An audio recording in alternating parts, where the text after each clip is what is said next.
Good afternoon, everyone. Welcome to the November 12th afternoon session of the Portland City Council. Would you please call the roll? Novick. Here. Fritz. Here. Fish. Here. Saltzman. Here. Hales. Here. Welcome, everyone. Before we have Carla read the item, I'll just lay out some process points here. First, that we're going to be continuing the hearing that we had on the second of our two resolutions on the subject of fossil fuel here in Portland. I want to welcome you all here for that discussion. We'll be taking testimony later. We'll have a little bit of a staff presentation up front to review the amendments that are in front of the council that some of you may have heard us discuss last time. And then we'll take public testimony. First, there were some people who signed up to speak on this item and didn't get a chance to, so we want to give them the chance to speak first if they're here today. And then we'll take testimony just on the amendments. We don't really want to go back to the original question for a couple of reasons. One, because we had an amazing and extensive hearing last week, and two, because I want the council to be able to deliberate and take action at 4 o'clock today. So we'd like to ask you to be succinct, and if someone has already made your point, please say that you support the previous speaker if you can, so that we can try to hear all points of view. And to that point, again, our basic rules of decorum here are pretty simple, and that is we do want to hear all points of view on issues that face the city. So if you want to indicate your agreement with somebody's point of view, a hand gesture or a wave of a hand or a wand or something is fine. If you disagree, a polite hand gesture to the negative is okay as well. But we ask that we not make vocal demonstrations or applause demonstrations in favor or against our fellow citizens in this room, so that people don't feel intimidated and so they get to have their say. So that's about it. Would you please read the item, please, Carla? Mayor? Item 1179. Turn up the audio, please. We will do that. Thank you. You bet. Item 1179, oppose expansion of infrastructure whose primary purpose is transporting or storing fossil fuels in or through Portland or adjacent waterways. Thank you. Well, let me again set the stage for this. This is a resolution, and what it does is it states the policy of our city and where we as a city want to go. And that we, as we did last week on the first of these two resolutions, are taking a stand that reflects the values of our community. You know, a couple of years ago, there was a survey called the Oregon Values and Beliefs Study. And I was really, and I walked out because that's the kind of stuff that I read, but it was really heartening because it showed that statewide, not just here in Portland, but statewide, more than 75% of our fellow citizens said climate change is real and we need to make changes in how we live in our communities to reflect that. That's not just Portland, that's Grants Pass and Baker City and the whole state. And so as an Oregonian as well as a Portlander, that gave me a lot of hope. So this is a chance really for us to take a stand about the future versus the past, about the public interest versus special interests, about climate change action versus climate change denial. And I think it's a really important day, and I'm really glad that you're all here. It's also in a national context. Just Friday, last Friday, President Obama announced that he would not approve the Keystone XL pipeline from Alberta to the Gulf Coast. Big news, exactly. And a lot of people have observed that the Keystone decision, itself is significant, but it also might increase the likelihood that we would see more proposed fossil fuel infrastructure here in the Northwest. So it really heightens the importance, I think, of what we're doing here today. So again, we look forward to hearing from those of you who signed up to speak at our last hearing first, but first we have some proposed amendments. So we want to take up those proposed amendments and call on staff for questions or anything that the council needs. So Michael, why don't you come on up, please, and walk us through the amendments that we have in front of us, and then we can take motions on those. I think we've adopted one set already, but you can refresh our memory on that. Well, Mayor, let me jump in. Okay. At the last hearing, I proposed Fish amendments 2 through 5. Right, we've got those here. And those were seconded. And I now would like to propose a substitute package. Can we call this substitute A? Okay. There are no substantive changes to the amendments. There's just a little wordsmithing. Right. In Amendment 2 remains unchanged. Amendment 3 in the third sentence is changed to reflect any proposed code changes to advance the policy set forth in this resolution, so the language is tightened. Right. Amendment 4, second line, The city and applicable bureaus shall seek and identify opportunities to invest in Portland's human infrastructure. Again, the language has been tightened and clarified.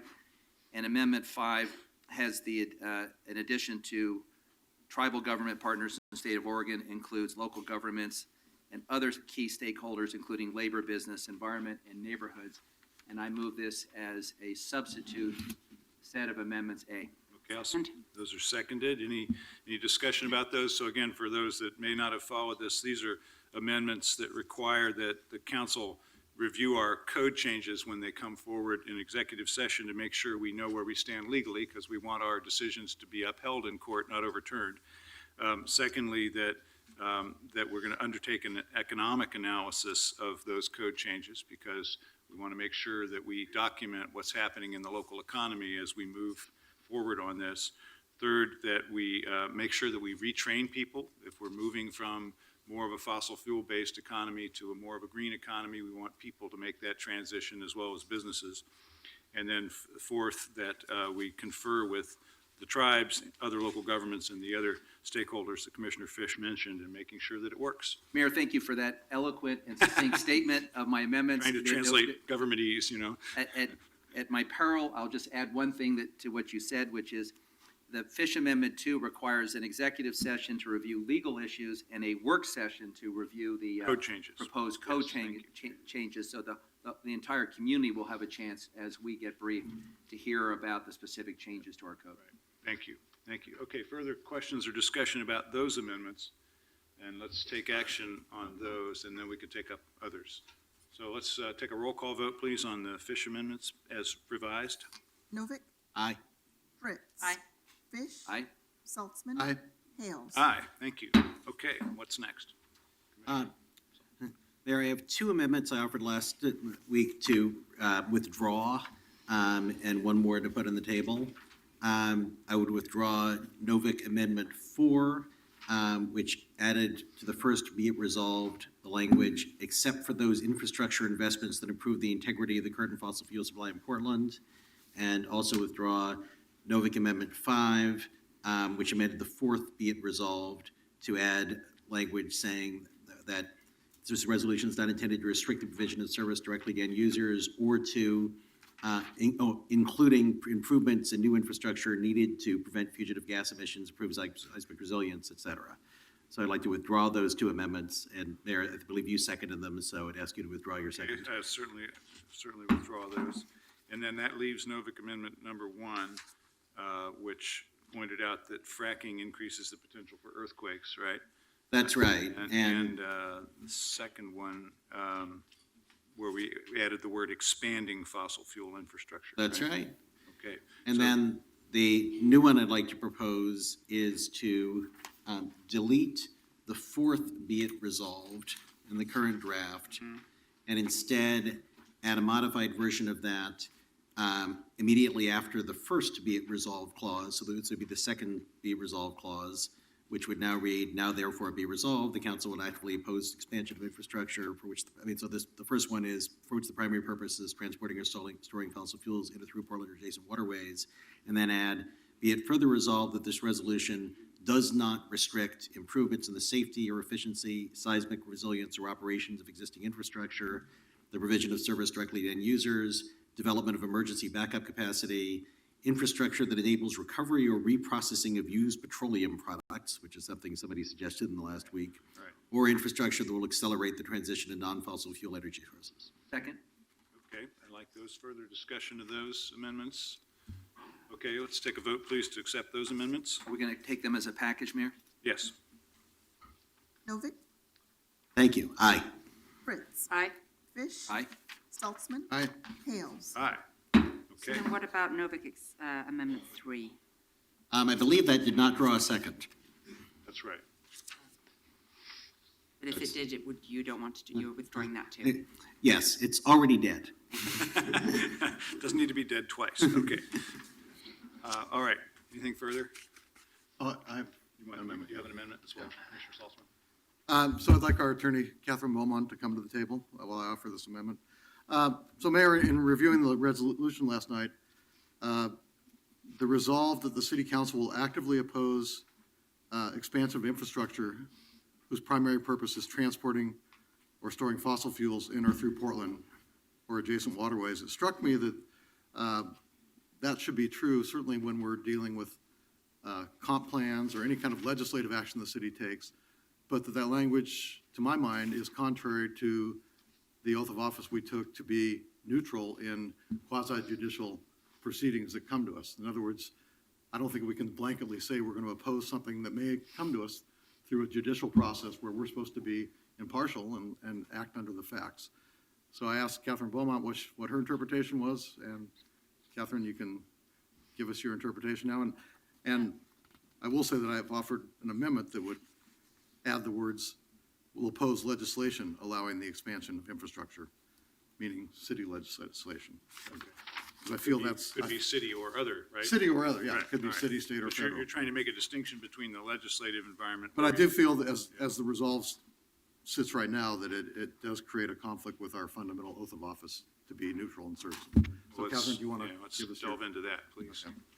When asked by Commissioner Saltzman about that point, my response was yes, that potentially it could raise a claim that the council's impartiality as a quasi-judicial decision-making body is compromised because of the breadth of the language. My recommendation to him was that if it was restricted to express opposition to legislation that would allow the expansion of infrastructure, that would be certainly much, much less problematic. And would not, And I'm trying to think through, so if someone wanted to propose a comprehensive, they wanted to seek a site-specific comprehensive plan amendment, which is a quasi-judicial action. And the purpose of that amendment was to allow the construction of, say, rail lines to serve a coal terminal. And that wouldn't normally be allowed in the code, but I'm trying to think about what's the quasi-judicial decision that we would be potentially making in a situation like that? well, it could be something like a quasi-judicial comprehensive plan map amendment to allow a particular, the type of facility that, to allow them to impose a zone that would allow the type of facility they might want to build. It could be some type of other environmental review. I mean, I admit, I'm a lawyer, I'm not a planner. I can't think of every possible situation that this could apply to. Catherine, let me just follow up on that, though. If, with the code changes this resolution would result in, to the extent in any quasi-judicial proceeding, there's a balancing of interests, our code will be quite clear as to how we are to slice it, correct? Once the code is in place, yes, the code will be clear. It's during this interim period of time, if you were to have a quasi-judicial matter come before you with this broad statement, there could be a claim that the council's impartiality is compromised. Okay, try to speak louder, Catherine, Right get a little to the closer to the microphone. microphone. Okay, but actually, I don't think I'm going to support this amendment because quasi-judicial decisions in a situation like that are discretionary, right? The council reads the comp plan and makes a decision about whether or not we want to amend the comp plan. But there is discretion allowed to us based on policy in how we make those decisions, right? In a comp plan map amendment situation, yes, there is. Right, so In if other we're- situations, But, yeah, there are approval criteria to be applied. It's my belief, anybody that were to challenge a discretionary decision that this council made after this resolution passes, would be handing the opponent's attorney a resolution that says, well, you already said back in November of 2015 that you were going to oppose this because you passed a policy that said that. So how could you, by the same token, argue you were being impartial and in the quasi-judicial mode? I just think We've already addressed, though, in the resolution, situations in which we would not interfere with the operation, existing facilities, all these other exceptions that some of which we've just discussed, reprocessing used oil, those kinds of situations, getting natural gas service to an end user that doesn't have it today but is within the network of the gas system in the city. Those are all permitted uses and wouldn't even be subject to a quasi-judicial decision. So I'm struggling to think, my Yeah, I bias. can't anticipate Yeah. the specifics either, but As I just said to you a minute ago, I mean, 3 years ago, nobody anticipated Uber or Lyft. And yet today, we're spending a lot of council time on Uber and Lyft-related issues. So I'm just thinking, this is an ounce of prevention may be worth a pound of pain. Let me see if I can parse this out a little bit.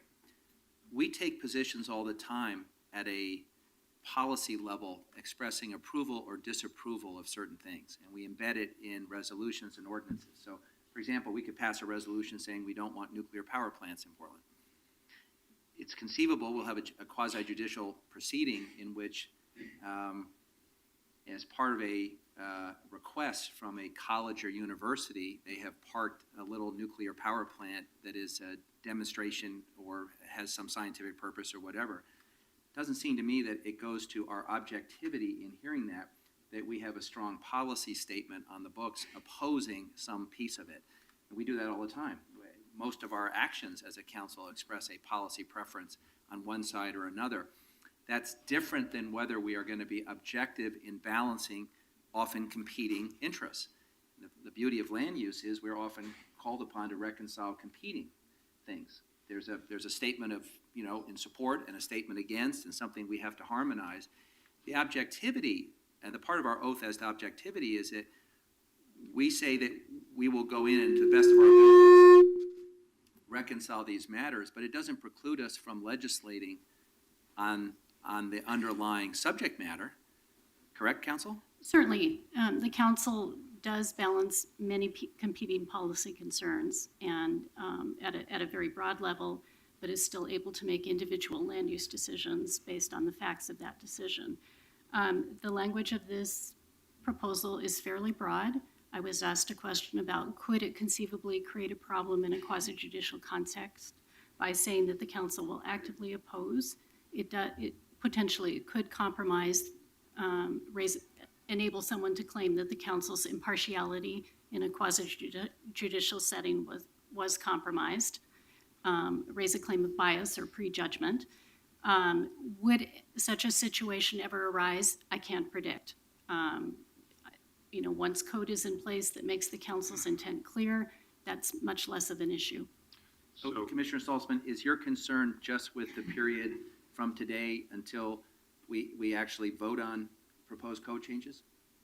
No, it's a concern that we should not pass something that could create a shadow of doubt about a quasi-judicial decision we make down the road to an appellate body. If somebody that appeals, here's an appeal of our decision. I think we should be fairly protective of the independence we need to exert under quasi-judicial proceedings, and we should make sure that the resolution we're talking about refers to our opposition to legislation, whether it's city, federal, or state legislation. So I think it's just trying to protect our ability to have our decisions be upheld when they're appealed to appellate bodies. I appreciate the concern, Commissioner Saltzman, and yes, indeed, we do want to protect the city's interests and indeed the interests of this resolution should a quasi-judicial request for a fossil fuel application come to council. So unfortunately, I think just adding this legislation into this be it resolved weakens the whole be it resolved. That the policy is about more than just opposing legislation. It's about doing all kinds of different things.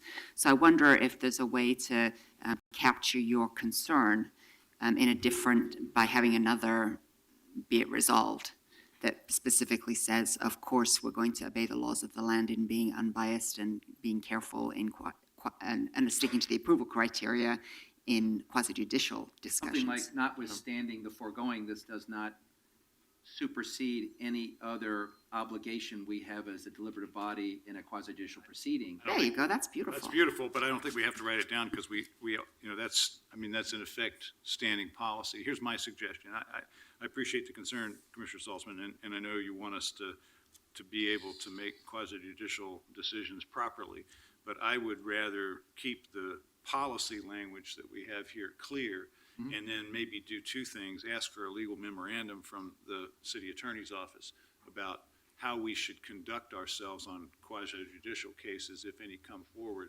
under this resolution, rather than try to craft a fence around a problem we can't quite see. here today. I mean, we're all struggling to come up with a scenario where this would actually happen. And again, I believe in the integrity of that process. But I would say, let's pass the policy clean, ask Catherine and the rest of our city attorney staff to prepare a legal memorandum about any issues with the quasi-judicial process. But I'm kind of returning to Commissioner Fish's first analysis of this, which is we always have to balance policies when we make quasi-judicial decisions. You know, we have. Well, I guess my preference would be to follow Commissioner Fritz's example and have maybe Catherine and somebody in my office draft something while we're hearing the testimony and then come back with that. All right, well, I'm open to that, but let's proceed.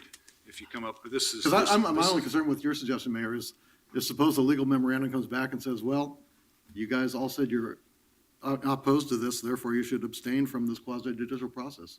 Well, there is Then what another, do we do? there also is another potential outcome, and I've been on enough land use proceedings in my 7 years where one or more colleagues have said, if I wasn't bound by these rules, I might reach a different result. And I think we're actually pretty scrupulous about describing what the landscape is, what our obligations are.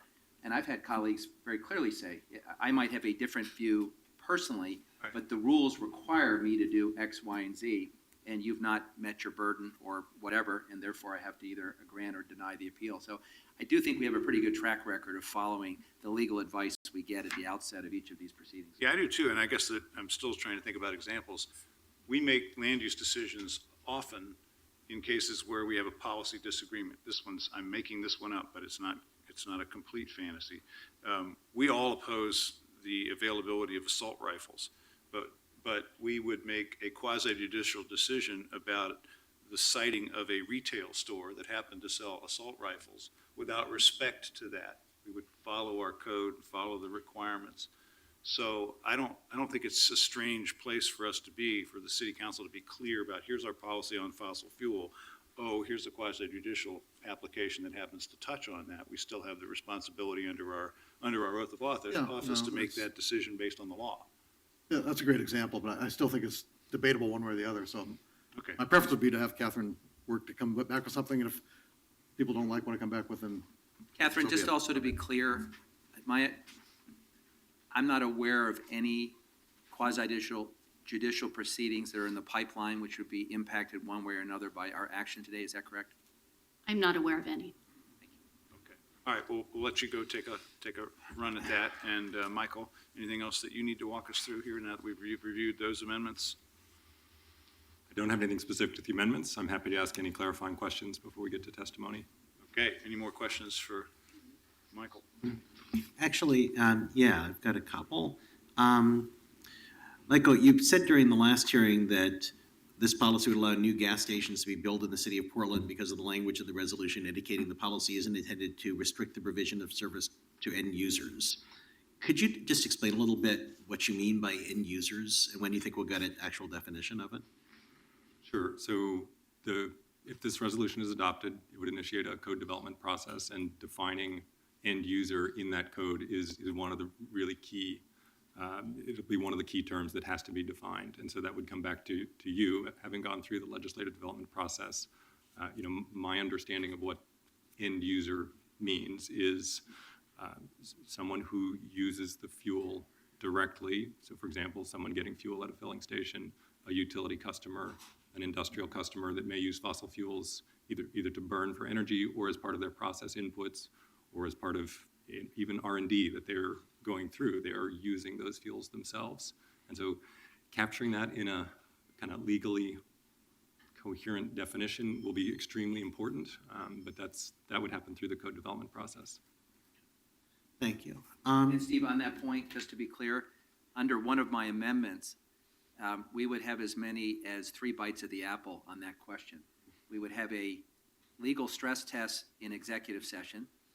We would have a discussion at a work session where you presented the proposed code and we got to ask questions to make sure we understood it. And then whatever you file for consideration would come to a public hearing at council, and the public would get a chance to testify on that and ask further questions. So I see at least 3 opportunities for us to make sure we get it right. Yeah. Northwest Natural suggested an amendment to make it explicit that infrastructure necessary for the support of service to end users will be allowed under this resolution. And we asked, what do they mean by that? And they said systems and equipment such as transmission pipes, compressors, and valves necessary to get the product to the distribution system. Do you think that that kind of equipment would be covered under the resolution as amended?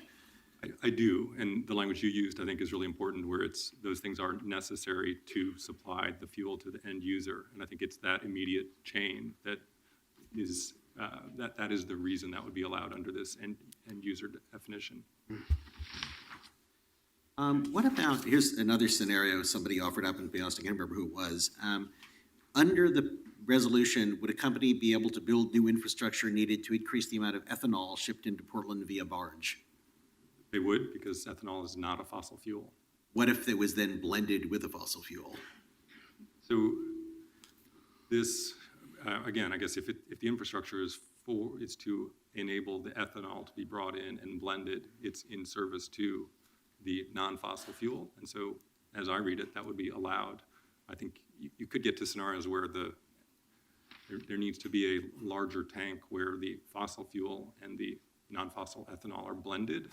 And I think this is where the language in the amendment that gets specifically to infrastructure that I believe it accelerates the transition to non-fossil energy. Yeah. I think is exactly responsive to that kind of situation. Okay. Yeah, I had a sort of hypothetical type question too. Commissioner Novick, are you through? Go ahead. Okay. So, yeah, and again, I was just talking to the mayor about this a few minutes before the meeting, but suppose Northwest Natural Gas wanted to build a pipeline to serve Tillamook County, which I know for a fact has no natural gas. So suppose they wanted to build a pipeline that would have to come through Portland, picking up the natural gas from wherever they pick it up from, through Portland to serve Tillamook County. Would this policy, and this may reflect on the discussion we just had a few minutes ago about our quasi-judicial roles, but would this policy in of itself say that we would oppose that? I wouldn't think so, for the same Would or reason. would not? Would not, Thanks. for the same reason that the infrastructure Northwest Natural needs to serve its customers in Portland or in the Portland area is part of serving those direct end users. But yeah, We're Tillamook not- County's, We're not differentiating between the county line. Yeah, not where the end users happen to live, right? so if Exactly. the end user is currently not a fossil fuel consumer of natural gas anyway. I don't think that would change it. I think what this is getting at is if any company wanted to build a natural gas, for example, an LNG terminal, whose purpose is to provide gas to other either utilities or other kind of distribution channels, but they're not giving it directly to the end user. That's the scenario that I think this would put the city in opposition to. I have one more question that I forgot, which is another local utility, PG, had another question, which is they were saying that suppose they're trying to replace their existing coal generation with largely renewables, but as of right now, the sun doesn't shine all the time, the wind isn't blowing all the time, and for right now, we have some problems with storing energy from those sources. Hopefully, the battery technology will improve dramatically as quickly as possible. But they are saying that gas is the best complement because you can easily ramp it up and down when it is a gap. So their question is basically, would this resolution allow them to phase out coal and replace it with a combination of renewables and gas, with the understanding that they're trying ultimately to move to just renewables? So again, because that infrastructure is in service to their customers, I think that's covered by what's required to serve end users. And Michael, can I just make an observation? We've spent a lot of time, both in my office and then through this forum, defining terms and also presenting hypotheticals for you to respond to. One of the things, though, that you've consistently reiterated with me that made an impression was the language in the third from the end resolved about it's not intended to restrict the provision of services directly to end users was deliberately designed in this resolution to be general in scope. And it is going to be our challenge as we move to code to actually consider the intended and unintended consequences. And because we're doing this in a public way, where people have a chance to comment, if there are other examples that come up where people are either concerned that it might capture something where we get to say, no, it's excluded, or there needs to be some tweaking in order to capture something that we didn't intend to restrict, we have that opportunity down the road as we move to code. Is that correct? Yes, that's exactly right. And the examples, because this resolution gives direction to staff to kind of come back with language to make this airtight, the examples are extremely helpful as we think through that and get a sense of how you intend it to be interpreted, because we'll try to bring back something that matches to that. And I did have, one more question. The Bureau of Development Services issues various land use related permits, largely guided by state law.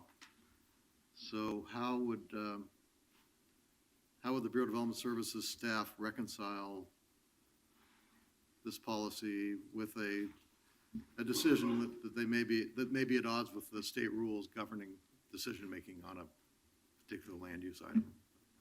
Yeah, so there are certainly many instances where the decisions are governed by state law and not by city code. And in those cases, Development Services is obliged to apply the state law.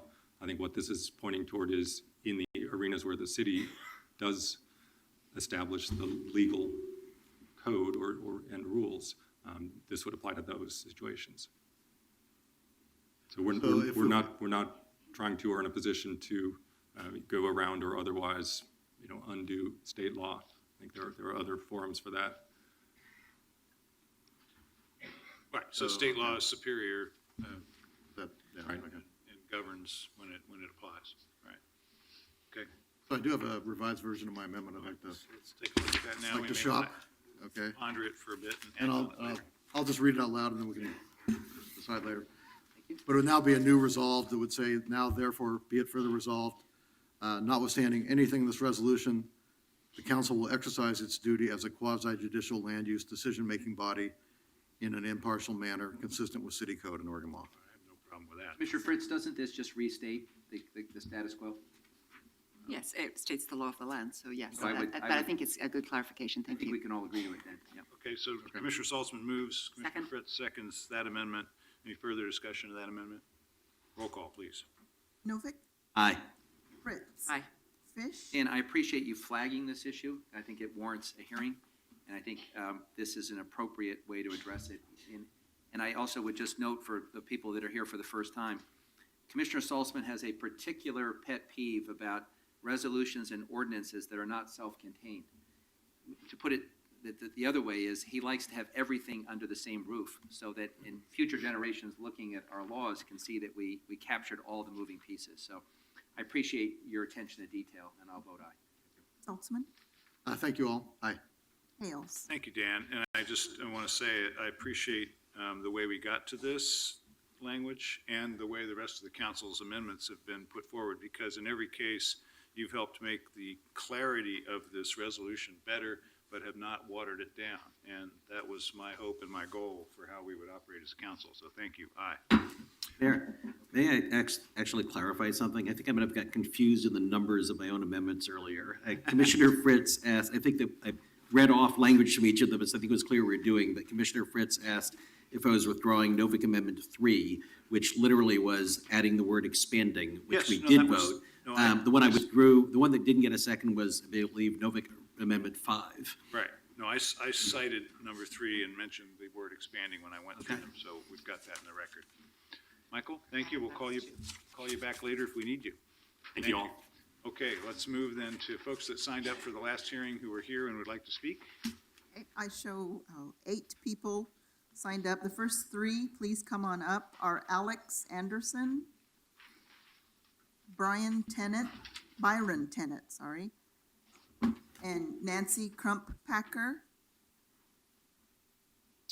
And they'll be followed by Harlan Schober, Deborah Romero, and David Shore. Okay, and then how many people do you have signed up total? On the amendments, Yes. probably about 40. Okay, so we're gonna hold testimony to 2 minutes apiece then, just so we have a chance to hear everybody. So, welcome. We'll wait we won't wait for your colleagues to come up. Go ahead. All right. My name is Alex Anderson de Bolu. As a biology graduate of Concordia University, I serve voluntarily as the Environmental Justice Committee Chair for Portland Right to the City Coalition. Council, it is evident that you are being encouraged by a select few to believe the myths that fossil fuels are necessary and that they are safe.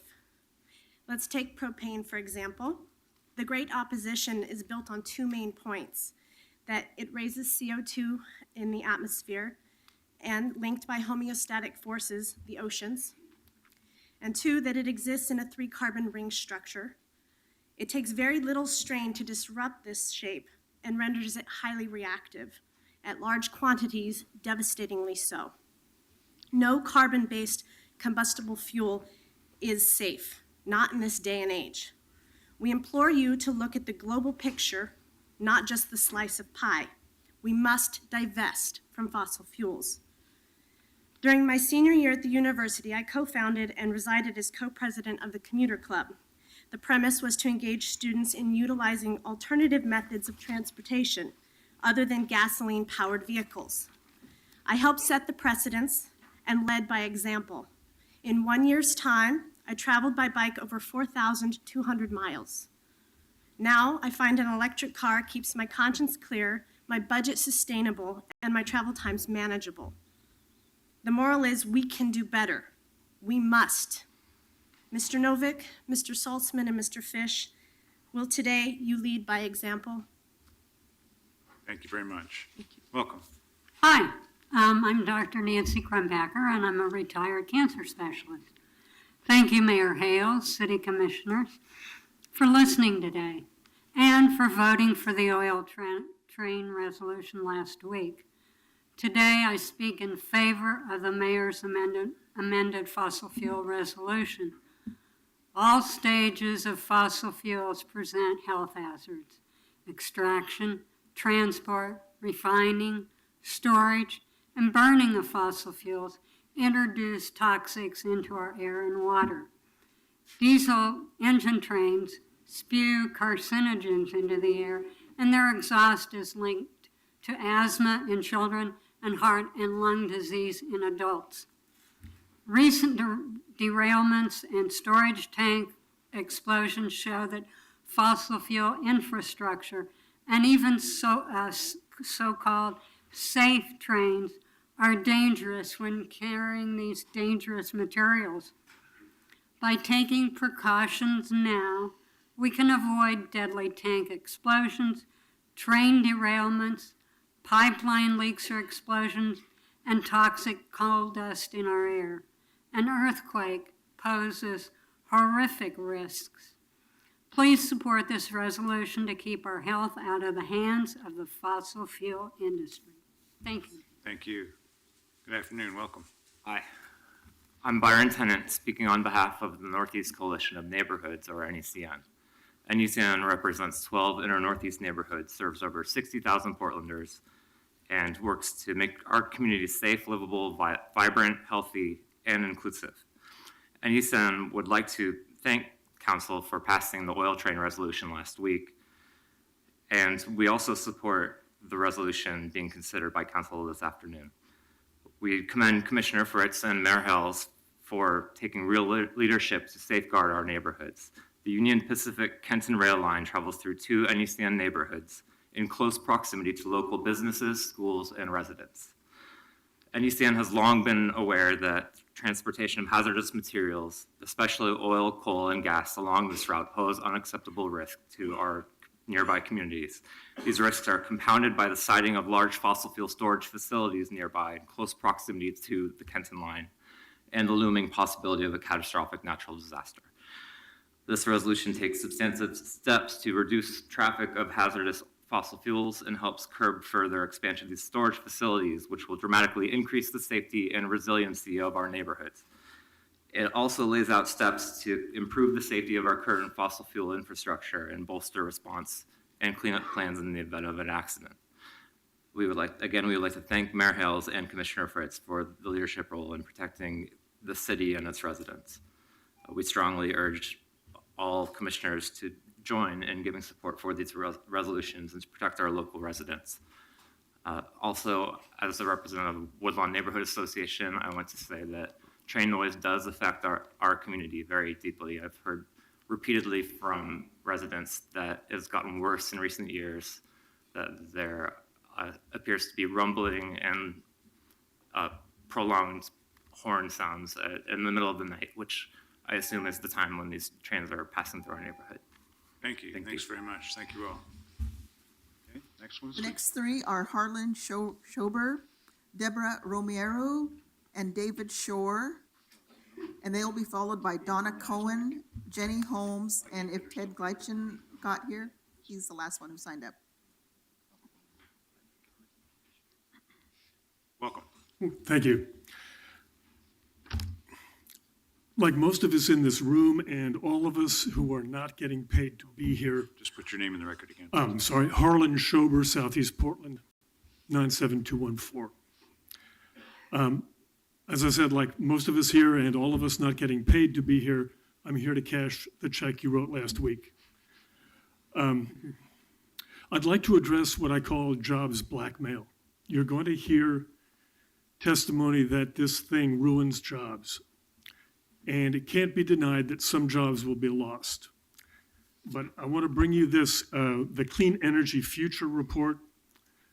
Printed copies for you are delayed by a flat tire. A colleague is trying to get here by bus.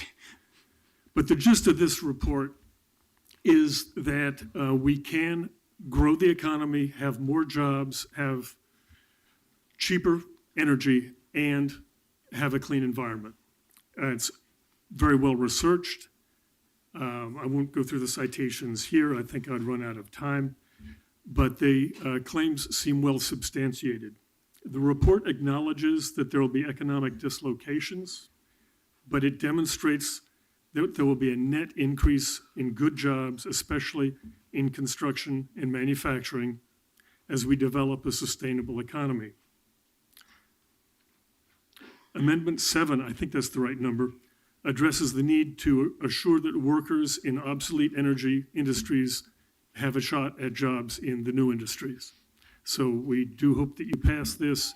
It seems like you've avoided letting it get watered down. Thank you. Thank you very much. Thank you. Welcome. My name is Deborah Romero, and I'm a business owner in the Portland area, and it's an honor to speak before you all. The Oregon Global Warming Commission recently warned the Oregon legislature that Oregon will fall further and further behind in its 2020 target of reducing our carbon emissions to 51 million, a mere 10% below 1990 levels, unless aggressive steps are taken in Oregon. Further, the state has set a goal for reducing carbon emissions to a little less than 33 million tons by 2035, and down to 14 million tons, which is 75% below the 1990 levels by 2050. If we have any hope of reaching these goals, we will need bold action and courageous decisions by our elected officials. If we knew we had a massive asteroid and that was on a collision course with Earth, due to hit on, say, November 12th, 2030, and we knew it would wipe out 70% of life on Earth, alter irrevocably our carbon cycle, our hydrologic cycle, and the ocean circulation system, clearly an emergency of the highest magnitude. Governments all over the world, national, state, local, would all marshal their efforts and call upon scientists, universities, business leaders everywhere to do everything in their power to avert such a tragedy. Well, we are in a huge emergency now. No asteroid, but we're on a collision course just as destructive. And the warnings like go back, turn around, danger, those are legion, and they're growing louder and more desperate. We can't say we haven't been warned. For example, 2 weeks ago, maybe some of you caught this front page article in the New York Times, and it said, Greenland is melting away. That is devastating for us. And there's this month's issue. Maybe some of you have picked up that, the current issue of National Geographic, which devoted its entire issue to warning of a dire future that awaits us if we don't boldly act today. Thank you for your very testimony. much. Just about done. Wrap up, please. Okay, wrapping up. Fossil fuel industry leaders sometimes talk about sacrifice zones, and which is the destruction of one area and population sacrifice for the claimed greater good than the fossil fuel facility would deliver. Now that sacrifice zone is the entire planet. And lastly, we are often told we need to make a slow, measured, long transition to renewables. To them I say, we just don't have the time. Thank you. Thank you very much. Welcome. Good afternoon. Hello, my name is David Shore. I'm local attorney and a candidate for mayor, and I wanted to thank the council here for the bold leadership that you have shown in passing the resolution last week, and that I hope you will show today in passing today's resolution, including the thoughtful amendments that have all been offered and approved here. I was happy to see that some of the amendments that had some reasonable objections have been altered or removed from contention. I want to say that Portland has the opportunity here to be an example to other communities, not just in Oregon or in the United States, but around the entire planet. And I think we can see the impact that this has on our planet when we look at examples like the tar sands, for example, in Alberta, Canada. Many of you probably have not actually seen these firsthand. I've had the ignominious pleasure of actually seeing them in person, and I must say that no photographs can do justice to the damage that they represent. Just as no photograph can demonstrate the beauty of something like the Grand Canyon, no photograph can demonstrate the utter destruction that we are wreaking on our planet. You must see it in person to understand. This is devastation that cannot be reversed. And by taking this stand here in Portland, we are starting the process that must be completed of moving all of our economy onto a renewable, sustainable energy economy. And I want to thank you again for showing the leadership here that is necessary for us to begin this transition globally. And I want to thank you also for recognizing that this is an important issue, not just for Portland, but for the world. Thank you. Thanks very much. Thank you all. And the last two we have on the previous sign-up list are Donna Cohen and Jenny Holmes. Welcome.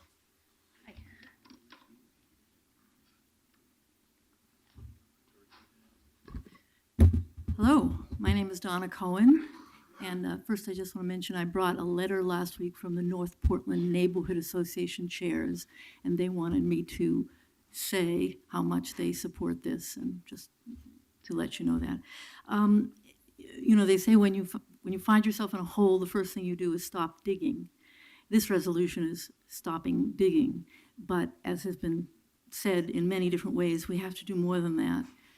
So when I hear something like from Pembina that they are going to do things to offset the emissions that they're going to cause, I say that's unacceptable. I mean, that's just the status quo.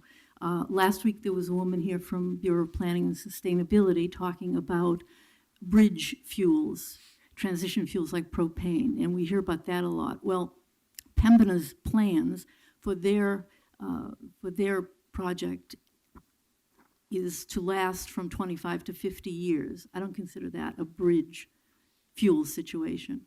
And then lastly, I just want to mention, and I hope, forgive me if I missed something in the discussion of the amendments, but where it says about investing in Portland's human infrastructure by supporting programs to retain our workforce as the city transitions to a clean energy economy, I would say by supporting programs to retrain our workforce in clean energy as the city transitions. I mean, I think that's an important distinction. That it's not any job. It's we're going to help you get into clean energy jobs.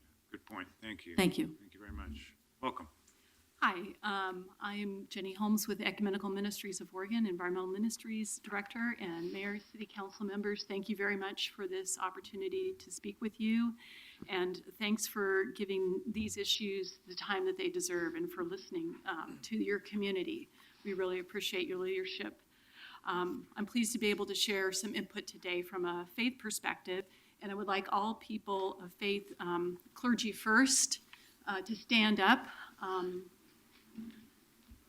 And I know there are many clergy and other religious people, would you stand up, who would like to give testimony in this vein today, but for various reasons haven't been able to. I also want to convey that Courtney Demko and the Portland Green Muslims were not able to be here, and they support a strong resolution. So last week I submitted testimony on the positions of EMO and OIPL, Oregon Interfaith Power and Light, on fossil fuel infrastructure. And today I want to share some ethical guidelines that it might be helpful to you that were developed by the faith community, thinking about energy policy. So at this point, as far as our policy is concerned, we have officially opposed as Ecumenical Ministries and OIPL the Pembina propane terminal, and we've called for a regional environmental impact statement for coal transportation. We're in the process of developing a comprehensive statement on fossil fuel exports rooted in faith teachings and principles. I first want to give you provide a quick theological take on energy. And then I'll share some of those principles. God has provided an abundance of energy on our earth home. The gift of energy, especially when sourced from clean, renewable sources, enhances human life, and when used carefully and skillfully, a vibrant human society and responsible energy stewardship are not mutually exclusive. A healthy environment, intact ecological functions, and biologically diverse world are foundations of a just and sustainable world. So I commend these ethical guidelines to you that I've provided here, and since my time is getting short, I just want to call out one of these principles, and that is the renewability of energy. The capacity of an energy source to replenish its source, and reliance on renewable sources taking priority. The City of Portland is on record in its climate action plan in supporting the transition to renewable energy. And I would just ask, how does fossil fuel export enhance the city's vision and identity as a climate leader? Thank you very much. Yeah, these are great. These principles of equity, efficiency, adequacy, renewability, appropriateness, risk, peace, cost, employment, flexibility, participation, and aesthetics could apply to more than energy, but they certainly apply there. So thank you very much. Thank you very much. Thank you so much. All right, so those are the folks that signed up last week to testify on the resolution itself, right? One may be coming late. I'm sorry? One's coming late. Oh, okay, good. Is there just one more? Yeah, he's not here yet. Oh, all right. And then we have some folks signed up to speak on the amendments. That's correct? And then, again, we'll give you the opportunity to speak on the amendments. Obviously, if you think we got it right on the amendments, you can give us a thumbs up and not speak. But if you think we got it wrong on the amendments, we should definitely hear from you. But feel free to exercise your prerogative there as you see fit. Okay? First three are Kendra Hubbard, Kathy Sampson Cruz, and Edith Gregory Gillis. And they'll be followed by Leo Voss Henri, Kyle Smith Doolittle, and Reverend Marilyn Sewell. Good afternoon. Hey, like that. Good afternoon. I'm Edith Gillis, and thank you very much for your vote on the oil trains and oil terminals. When I moved to Portland 33 years ago, I came after living in Portland, Bend, Klamath Falls, and Eugene because I love the bright, shiny, sunny perspective that we had of Portland. I used to watch the Rose Festival on TV. I heard that you had diversity, you had justice, you had sustainability, and you had livability. I love Portland. I've been here for 33 years. But when I find out that you might be voting no on this resolution, that is a black eye on Portland and all of us that have given so much of our lives for Portland. And it gives me a black mood because when you have oil, coal, propane, and explosive methane, let's not call it natural gas, projects here, it's not jobs for us. It's outsiders that come in. The corporations are not going to hire people who are going to have a loyalty to the local people, the environment, and our rights. They're not easily exploited. They want outsiders who don't care, come in for a quick buck. And you know what those people do? They often come in for a quick fuck of our little children too. September 1993, my 2.5-year-old little girl, Grace, and my 7.5-year-old little boy, Will, according to the Portland Police homicide detective, were kidnapped to be sold into prostitution for drug money. Everywhere across Canada and the United States, when we have coal, oil, and LNG projects, outsiders come in, take the jobs, spoil the land, and hurt our children. It's been 21 years. You have not invested in protecting my children and help them heal and recover. Do not allow them to come in, rape and ruin our country and our children. Vote yes, so we can have our sunny future. Thank you very much. Welcome. Thank you for your time today. I'm Kendra Hubbard, and I represent the Oregon Solar Energy Industries Association, as well as my family and my future solar installer. Thank you. I wanted to talk about how important renewables are to the city of Portland. Economically, as a job creator, we have manufacturers here who have invested in our state and in our cities. We have jobs that are created from those manufacturers. I also represent contractors here in the state and in Portland, as well as the community. So when we talk about revenue from renewable energy, I believe that the jobs that would be lost potentially by not having fossil fuels here would be more than made up for in renewables, specifically solar. I also wanted to talk to you about fossil fuels. My family is from Kentucky, and they worked in the coal mines, and they all died from coal dust. And I don't want that future for my son. I want to ask you, if not us, then who, and if not now, when? Now is our golden opportunity to divest. I also wanted to pose, our slogan in Portland is to keep Portland weird, but I think we should consider changing that to keep Portland clean. Thank you. Thank you very much. Welcome. Good afternoon. Just get closer to that microphone if you could, please. Thank you. Sheikh Pachwe, good day. My name is Kathy Sampson Cruzy. My native name is Wayausuks. I'm an enrolled member of the Confederate Tribes of the Umatilla Indian Reservation in Pendleton, Oregon. Our real name of our people is the Wallulapun people, the Walla Wallas. We're a small part of those three tribes, but we stand proud. My father is head man of our tribe. I also want to introduce my daughter, Mariah Morning Rose Sampson, who has been with us constantly on this journey from the LNG terminals to the coal terminals that we're trying to stop, to Amber Energy, to walking at New York through the climate march, and stopping the megaloads that we're trying to come through our homelands and head up to TransCanada. I used to go to school here over in Alberta, and I went to junior high when it was a junior high over on Savi's Island during the relocation times when they told my father to come here to go to work. My mother became a nurse here. I went to Portland State. So Portland is part of my home in my heart. I love Portland.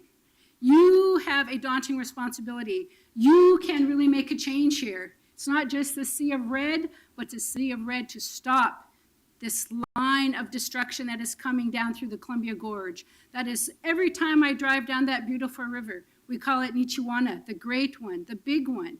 You have a chance to stop this fossil fuel infrastructure that is demanding, pushing its way through the heart of this country. I have a dream back to 1491 I want to share briefly. It's when this land was all tall trees.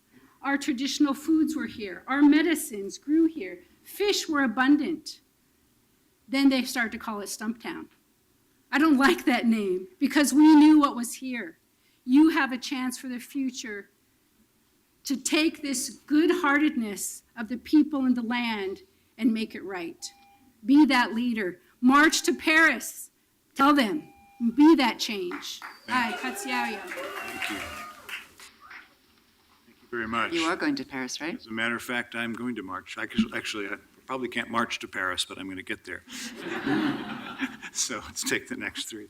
Are Liel Voss Henri, Kyle Smith Doolittle, and Reverend Marilyn Sewell. And they'll be followed by Ted Gleichman, Mark Farrell, and Kirk Richardson. Welcome. Good afternoon. Would you like to be first? Go ahead. Sure. While the others are getting settled. Just pull that microphone a little closer to you. There you go. Mayor Hales, members of the council, my name is Kyle Smith Doolittle, and I'm a senior at Madison High School. Thank you for listening to me speak today about the importance of passing the fossil fuel resolution. Expanding fossil fuel infrastructure is irresponsible and short-sighted. From every angle, voting no on the fossil fuel resolution is a mistake. The expansion of the fossil fuel industry is generally justified with local economic opportunities. The prospect that something creates jobs does not mean it is a good decision. The long-term environmental and economic costs associated with enabling this industry outweigh the minimal short-term economic benefits. As a high school student, I will inherit the benefits and implications of decisions made by current governments. The choices made by previous generations to ignore the consequences of our dependence on fossil fuels is having severe impacts on current generations. Fossil fuels are not a long-term solution to the energy crisis. The end of the era of fossil fuels is already apparent. President Obama rejected the Keystone XL pipeline last Friday, indicating a trend in future national policy. We can either prepare for the future or cling to the past. We must prove to the world and ourselves that amidst crisis, we are capable of action. The city of Portland has the opportunity to lead the charge in the inevitable energy revolution.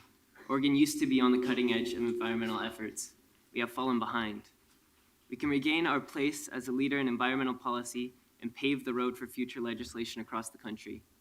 I encourage you to pass this resolution. Thank you for your time. Thank you. Thanks very much.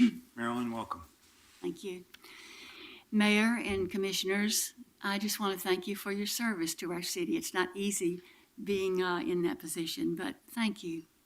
I am Marilyn Sewell, Minister Emerita of the First Unitarian Church, a congregation of some 1,600 individuals who are very involved in justice issues, including climate justice. I also represent Ecumenical Ministries of Oregon, where I was on the board for 6 years, a group of over 165 churches, ecclesiastical institutions, and interfaith organizations. Today, I want to question Commissioner Fish's Amendment Number 2 concerning the need for an analysis of potential impacts to local blue-collar jobs. Every time I come to one of these climate hearings, business interests talk about jobs. What jobs will be lost?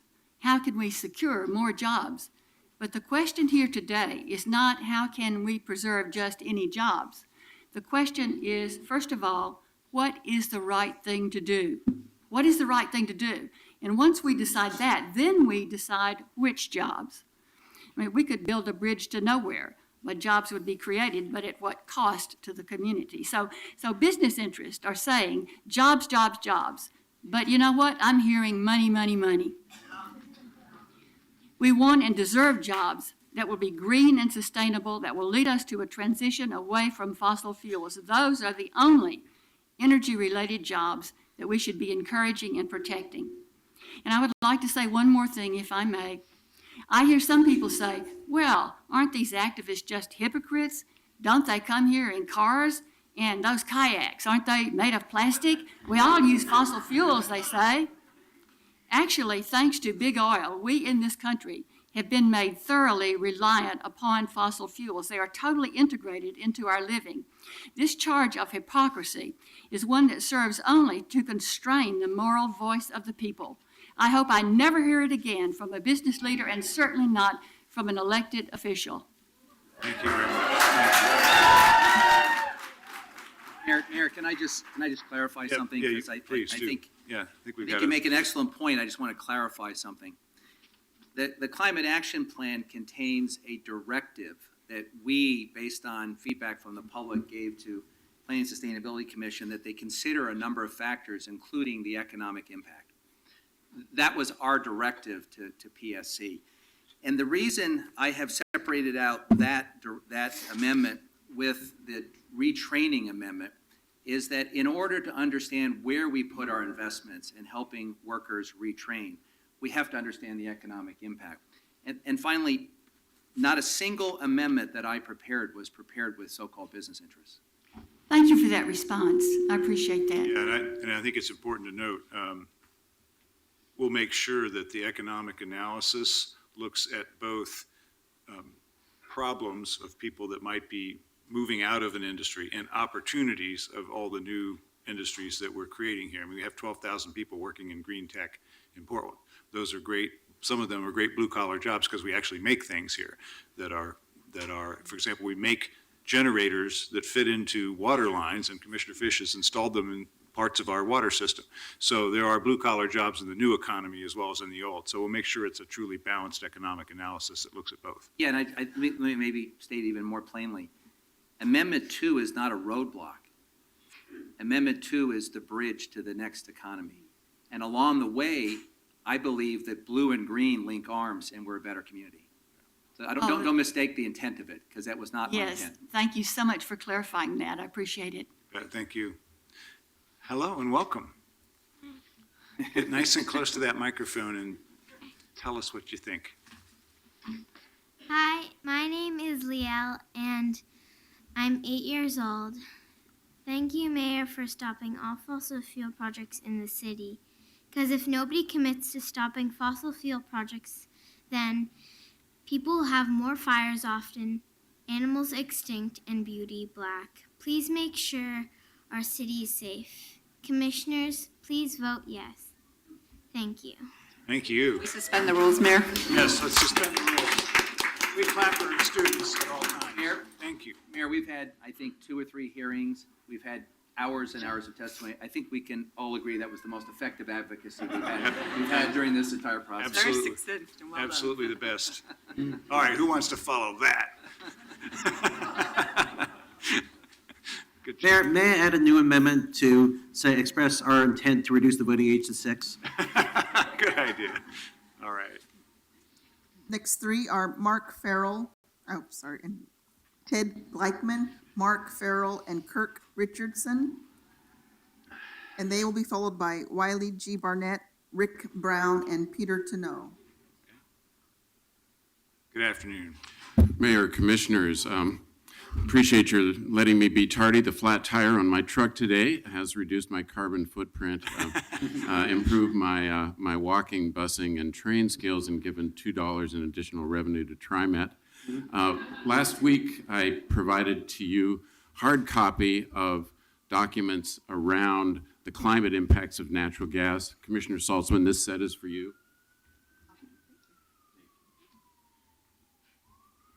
I'm Ted Gleichman. I'm with the Center for Sustainable Economy and Sierra Club. And my little piece of this is to emphasize the fact that there is no fossil fuels solution to the fossil fuels crisis. And the 3 documents that I gave you last week and today, and provided now electronically as well to you and your teams and as testimony submittal, really demonstrate the current state of the science. It is not possible to characterize natural gas or any other gaseous hydrocarbon, including propane, as climate solutions based on the science that is now really definitively defined. And it's really important in terms of dealing with this kind of a broad approach to the climate crisis that we understand that. And I want to turn quickly, though, to the Clean Fuels Program conversation that occurred last week. There are 2 key points around that. One is to remember that this was originally approved in 2009 under the administration of Governor Kulongoski. And at that point in time, we did think that natural gas was the bridge to the future. So the inclusion of natural gas and propane in that program was not unreasonable in that era. And if you think back, the second point is, if you think back on how vitriolic the struggle got in the last session of the legislature, as compared to how warm and friendly this has all been here, you'll recall that this was a bitter fight over the simple removal of the word sunset. And a decision was made by the organizations that were the primary advocates of the Clean Fuels program that it was not possible to work in the legislature this year for a broader redefinition of the program to try to get it to survive and to move forward, to collect the data, and to see what could be done in the existing model. So thank you for your time. Thank you. Thanks very much. Appreciate that context. Thank you. Okay. Mark Farrell or Kirk Richardson. Okay, let's go ahead and go with Wiley G. Barnett, Rick Brown, and Peter Tanow. And then next would be Don Orange, Father Jack Mosbrook, and Lowen Berman will follow them. Good afternoon. Welcome. Good afternoon, City Council, Mayor, and Commissioners. My name is Wiley G. Barnett. I'm plus 40-year resident of Northeast Portland. And I want to read a short statement that I made. This resolution and its amendments herald a major constructive commitment to the health and safety of Portlanders and the protection of our environment. It further provides reinforcement to strengthen the city's movement toward addressing the need for alternative sources of the people's energy needs and jobs. But let me make something very clear at this important juncture. This city, its government, its people, and its social institutions will not succeed unless we all succeed together. As by now we all know, and as daily news reports remind us, that the forces of racial injustice, segregation, ethnic isolation are endemic and systemic. Evidence abounds in the organizations of governance, justice, labor, business, schools, and even the environmental movement itself. So in the commendable initiative to protect this city from the dangers of hazardous materials, I therefore repeat, we all must be involved and engaged from the start and not just as an afterthought. Therefore, I assert that in the Fish Amendment, and since you've changed the numbers round and round, I don't know what's what, but the paragraph that includes things like business, labor, neighborhoods, and so forth, the following words should be inserted after the word neighborhoods, the words ethnic communities. Otherwise, we will be overlooked once again and our concerns and interests not taken into account. Thank you very much. Mayor Hales, I think it's a splendid suggestion, and I'm prepared to accept it as a friendly amendment. Okay. Second. All right. The maker of the Oh, do motion. we and need this- a roll call, or can we just accept I it? think that's a friendly amendment. If the maker of the motion and the We person who seconded accept it. the language change, and thank you for your proposal, sir. Thank you very much. Thank you very much. Good idea. Welcome. Thank you. Mayor Hales, Commissioners, my name is Rick Brown, and I'm speaking today on behalf of 350 PDX, where I serve as a member of the volunteer board. My background is in forest ecology, and I've written on the implications of climate change for forest management. But today, in support of the resolution and Commissioner Fish's amendments, I'll read a statement from Dr. Mark Jacobson of Stanford University, where he is professor of civil and environmental engineering and director of the Atmosphere Energy Program. He and his team have assessed pathways to 100% renewable energy for the U.S. as a whole for each state and for more than 100 other countries around the world. His extensive and highly cited articles in top scientific journals have established him as the leader in this sort of analysis. His statement, edited for brevity, is as follows. We have developed a science-based plan for converting the energy infrastructure of Oregon to one derived entirely from wind, water, and solar power for all purposes, electricity, transportation, heating, cooling, and industry by 2050. The generation of such infrastructure would create 22,000 40-year construction jobs and 14,000 40-year operation jobs. It would eliminate 450 premature deaths each year from air pollution due to fossil fuels and eliminate global climate emissions from the state. It would stabilize energy prices because wind and solar fuel costs are zero. Each Oregonian would save about $30 in fuel costs per year, but the state would benefit by $5,000 per person per year in health plus climate cost reductions. This roadmap would also eliminate Oregon's reliance on imported fuels and would reduce catastrophic and terrorism risk because most wind and solar would be distributed rather than centralized. Sincerely, Mark Jacobson. Thank you. Thank you very much. Welcome. My name is Peter Tenno, and I'm here again, but this time with a different emphasis, with some specifics that I think can't be overstated. It's a gloomy subject, but here are some things we know. We know that a rush of oil train disasters, derailments, and consequent fires and explosions. Rail tracks are inadequately inspected and deficiently maintained. Much expanded air transport will only exacerbate the problem. DOT 111 tank cars carrying the bulk of volcanic and acid Bakken crude are not required to be upgraded, and that production of newer cars will not meet demand for years. In a Richter 8 earthquake, these cars will topple. Railroad bridges and trestles are dangerously faulted. Fire and hazmat teams simply cannot handle the larger threat of oil disasters. Ubiquitous oil trains and shorter car strings on sidings, an open target for terrorists and malefactors. And larger still, we know that the consequences of fossil fuel, its mining and transportation, its pollution and use has placed the environment and the Earth's population at a point of no return. So today, I urge you to pass this resolution. Among cities, let Portland shine. Thank you very much. Thank you all. The next three are Don Orange, Father Jack Mossbruce, and Lowen Berman. And then they'll be followed by, we have three Sunnyside students. Father Mossbrucker, I think you can go ahead. Thank you.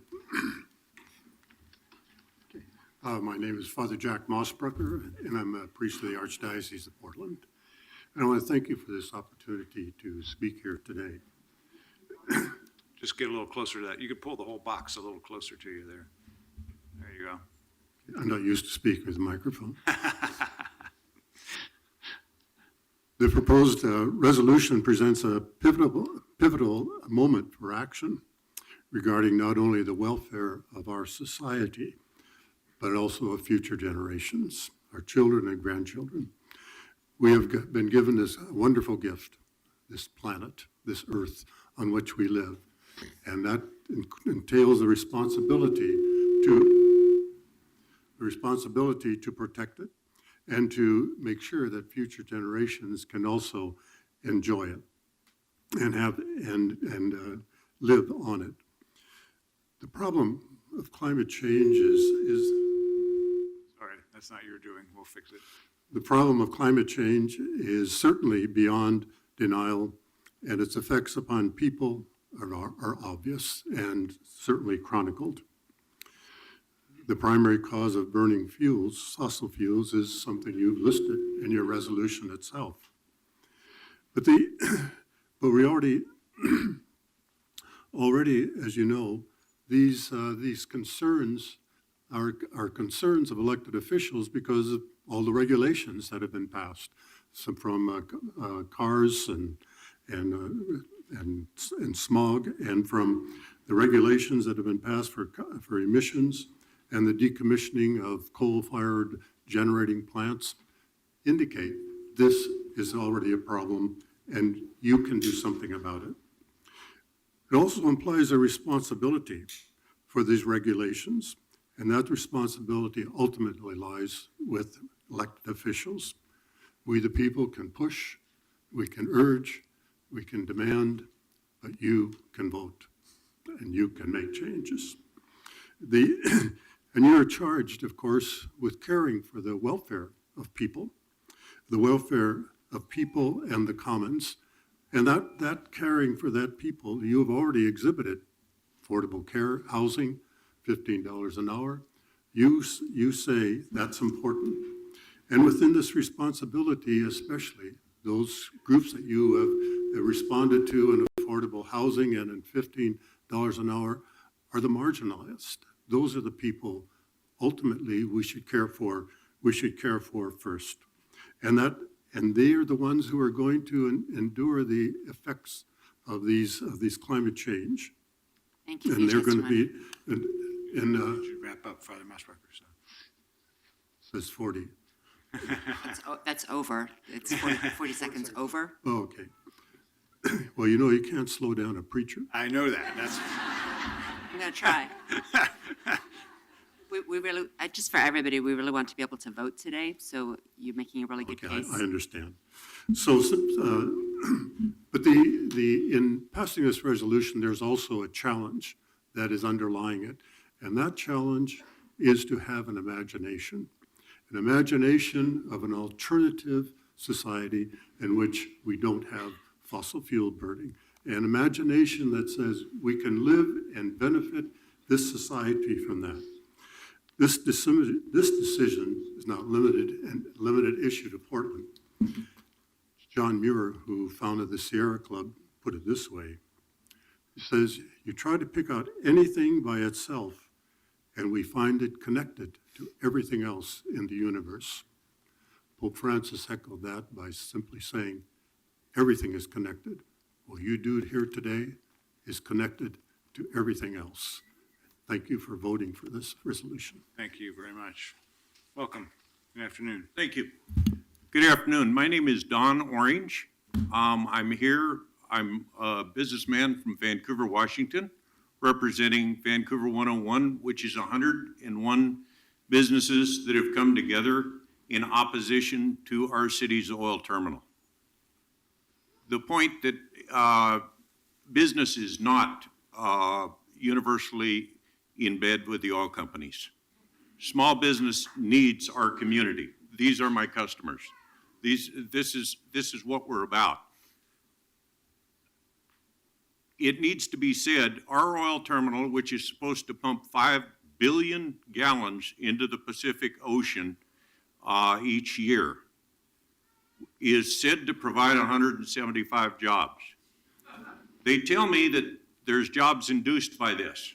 We believe that it will induce failures of businesses. We believe it will induce businesses to pick clean cities to go to. Dirty little Vancouver will become a lot like Tacoma. For every one of those 175 jobs, we believe that we will lose 15 jobs in clean energy, in computer services, in software, in these other things. We've proven it on paper. This nonsense that this is a path to prosperity, to put oil into the Pacific Ocean, whether it's going to Asia or to California. They're going to use our beautiful Columbia Gorge. Oregon and Washington are the same. We're the same people. We breathe the same air.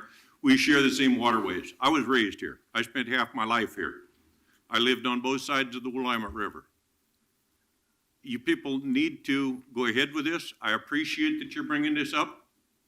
Business needs to back you up. You need to understand that this isn't a question. Good God, the Teamsters used to run horses.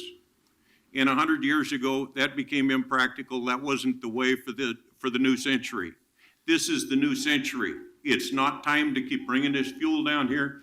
We don't use this fuel here. That's not what's being proposed in these oil terminals for bringing this filthy oil from the Midwest down into the Portland, Vancouver, Puget Sound areas. This is great for the railroads and great for the oil companies, for the people here, and the businesses here, and people that need work here. It stinks. I appreciate your time. Thank you. Thank you very much. Thanks for coming over. Hi, my name is Lowen Berman, and I'm a resident in Northeast Portland. Let me tell you something about myself. I've been a member of at least 4 trade unions and vice president of one of the largest union locals in Oregon. I've been a punch press operator, a truck loader, and warehouse laborer. I've been a production assembler and a telephone wire inspector. I'm a journeyman machinist. I've been a union negotiator and arbitrator. I've been a paid and unpaid union organizer. I also have a master's degree in labor studies. I am offended by the crocodile tears shed by some corporate and business leaders about income inequality and the plight of the working class. We all want family wage jobs. Older folks remember the newsreels of World War II factories pouring out tanks and planes by the thousands. No shortage of jobs then. What we need today is a similar level of mobilization, but with factories pouring out wind turbines and solar plants and electric vehicles and new generations of energy storage systems. We need to build, install, and maintain a new energy and transportation infrastructure. We need to retrofit millions of energy inefficient buildings. Such a mobilization would provide many times more jobs than the dying fossil fuel industry can produce. Many labor leaders understand this reality and are supporting the fight for climate justice. Others are trying to hang on to the very few remaining union jobs by becoming allies to a dying industry. If this council is truly concerned about the interests of labor, your concern must extend to the millions of farmers and workers in the U.S. and abroad whose land and lives are and will continue to be devastated by climate change and fossil fuel extraction. I'm old, I'm retired. Unlike many who have testified from the business community, I have no financial skin in this game, but it's clear to me that the interest of my fellow workers and of all of the world's children lies with the embrace of a sustainable future, not a dying, inequitable, catastrophic past. Please pass this resolution, make it real, and begin a just transition to a new and better world. Thank you. Thank you, Lon. Thank you very much. Next. 737, I will tell you, a lot of us rank and filers are 100% behind that. That's absolutely true. When I talk to everybody on the job site, it's just the leadership that has other things. Thank you. Next are our Nicely done, 3 Lon. Sunnyside students, and they'll be followed by Bill Edens, Peter Wilcox, and Julie Chapman. Good afternoon. And backup. Our reinforcements. Welcome. Good Good to have you afternoon. back. Nice to have you back. I'm Ella Schreiner. I'm Liliana Schilling. And I'm Zella Hush. We are students from Sunnyside Environmental School. Some of us testified before you last week. We are here in part to thank you for the decision that you made in passing the oil train resolution. We know that decisions like that are hard to make, and we are very inspired by the 4-0 vote on Wednesday. We have also come today to urge you to follow up on that decision and to make a broader and bolder statement, eliminating the expansion of fossil fuels. We hope that the City Council will not do anything to weaken or delay this resolution. Today, the extraction of fossil fuels releases megatons of CO2 and methane into the atmosphere, changing the very climate on this planet. For years, 8th graders have been taking an overnight trip to Catalina Island to study the unique kelp forest there. This trip is considered one of the most exciting things we do at Sunnyside, a rite of passage into high school.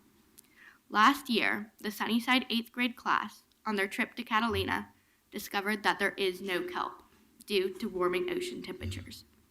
Right now, global warming is looking pretty bad, but that doesn't mean that this has to be our future. Let's turn the clock forward 200 years. Mom, hurry up. We don't want to be late to the 200th year commemoration of the 2015 fossil fuel resolution. You know, the one that changed the course of history and the ideas of the time? Just think, it all happened in the small city of Portland, Oregon. The city council said no to the ideas of the time and became global leaders. They decided to protect and honor all children on on life and on just all children and all life on planet Earth at all costs. They took a stand against climate change, and it all started with a promise, a resolution. They remembered that there was another way to live on planet Earth, and they knew they didn't have a moment to waste, so they listened to the children.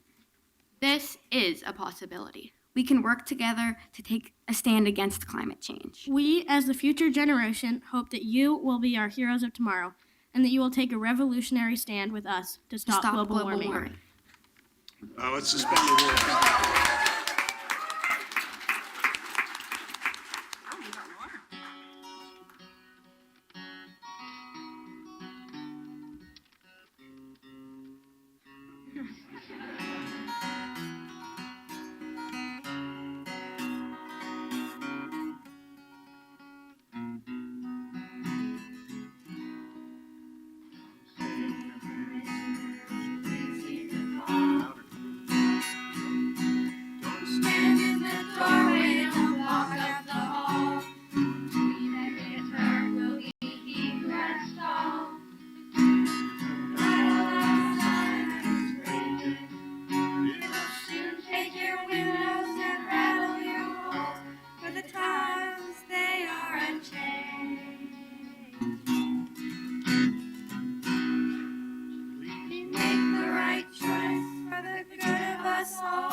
Thank you.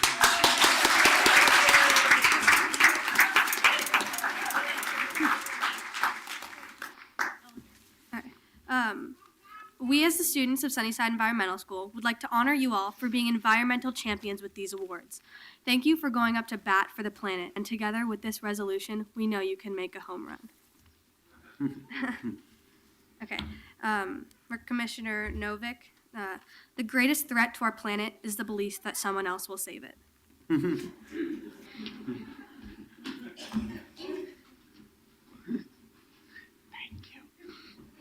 For Commissioner Fritz, unless someone like you cares a whole awful lot, nothing is going to get better. It's not. Dr. Seuss, always a good source. For Mayor Hales, it's better to look at a future with opportunities than to find ourselves looking back with regret. Ella and Erin Schreiner.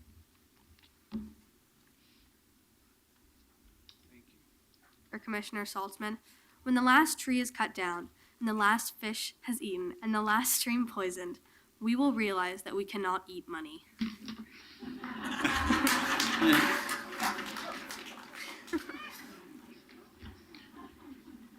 For Commissioner Fish, we do not inherit we do not inherit the earth from our ancestors. We borrow it from our children. Is that the wrong one? No, you got it. You got it right. Thank you very much. Thank you. Those are wonderful. Nice job, students. Let's hear it for the students.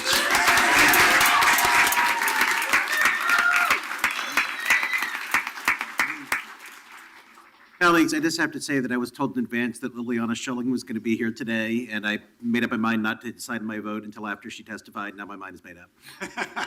She's pretty persuasive. All right. The next three are Bill Edens, Peter Wilcox, and we're going to go with Pam Ortizer. And then they'll be followed by Julie Chapman, Claudia Keith, and Antonio Zamora. Good afternoon. If Pam is here, come on. Dang, that's a hard act to follow. It is. Really. You're in a tough spot. My name is Father Bill Edens. I'm a Paulist father, and I recently arrived here about a year ago to work at St. Philip Neri Parish where they had the Muddy Boot Festival for many years, which probably a number of people here know about. That was based on the work of the bishops of the Columbia River area who got together and wrote a pastoral letter. This was Columbia River. The watershed includes British Columbia, Alberta, Montana, Idaho, Washington, Utah, Oregon. And they wrote about caring for creation and our common good. And the commons is a historical term that relates to the grassy area in a village that was used by everybody with all of their flocks on the same piece of ground. And in our day, that refers to all the land and the river that belongs to all of us. And the bishops say the commons belongs to everyone, and yet it belongs to no one. We hold this land in trust for our present use and also for future generations. Pope Francis, in his encyclical Laudato Si, which is caring for our common home, he says there is pollution that crosses all boundaries that affects everyone, like transport of industrial materials and fossil fuels. Technology is presented as a way of solving all these issues, but it often is incapable of seeing the network of relations between all things. The earth, our home, Pope Francis says, the earth, our home, is beginning to look like a pile of filth. Frequently, no measures are taken until after people's health has been irreversibly affected. These problems are closely linked to a throwaway culture that affects the excluded people just as it quickly reduces things to rubbish. I spent several years ministering at University of California, Berkeley, and they have many projects towards developing renewable energy, one of them being artificial photosynthesis, which takes water and carbon dioxide, puts it together into a fuel that can be used in cars and trucks, which is burned, and then it releases so it takes up all the carbon dioxide that it uses in the end. So it's energy neutral. And so these are the kind of things that will be helpful for us to develop, to use more of these things and not to use fossil fuels. Thank you. Thank you very much. Peter, welcome. Hi, greetings, Mayor and Commissioners. I'm president of Columbia Riverkeeper, but I'm going to speak today as the owner of two small businesses, or co-owner of two small businesses here in Portland. One of those companies is Sequential Biofuels, whose hat I'm literally wearing today. First, I want to thank you all for writing such a excellent policy, and thank you, Senator Dingfelder, for your contributions to this too. I know they're significant. What is great about this policy is that you've included the direction to city agencies to actually put this into code. That's I believe, historic. And I think that the timing couldn't be better, as we know, with the Paris talks about to begin. In my opinion, this hits the sweet spot of Portland's values and our goals for our community and our future. The children have made that very clear, and protects our safety, and it'll help steer future investment, both in private industrial and also port investments, in exactly the right direction, the smartest and most forward-thinking way to go. So thank you for that. So I believe this policy will do great things for Portland and our reputation, our brand, our economy, but equally for my two small businesses. And I think that which are a green building business and then also alternative energy. And I think that I'd really urge you to make it a unanimous vote. I think that would send a really great signal to the world. So thank you very much. Thank you. Thank you both. The next three are Julie Chapman, Claudia Keith, and Antonio Zamora. And they'll be followed by Sandy Polishek, Beppe Shapiro, and Nick Caleb.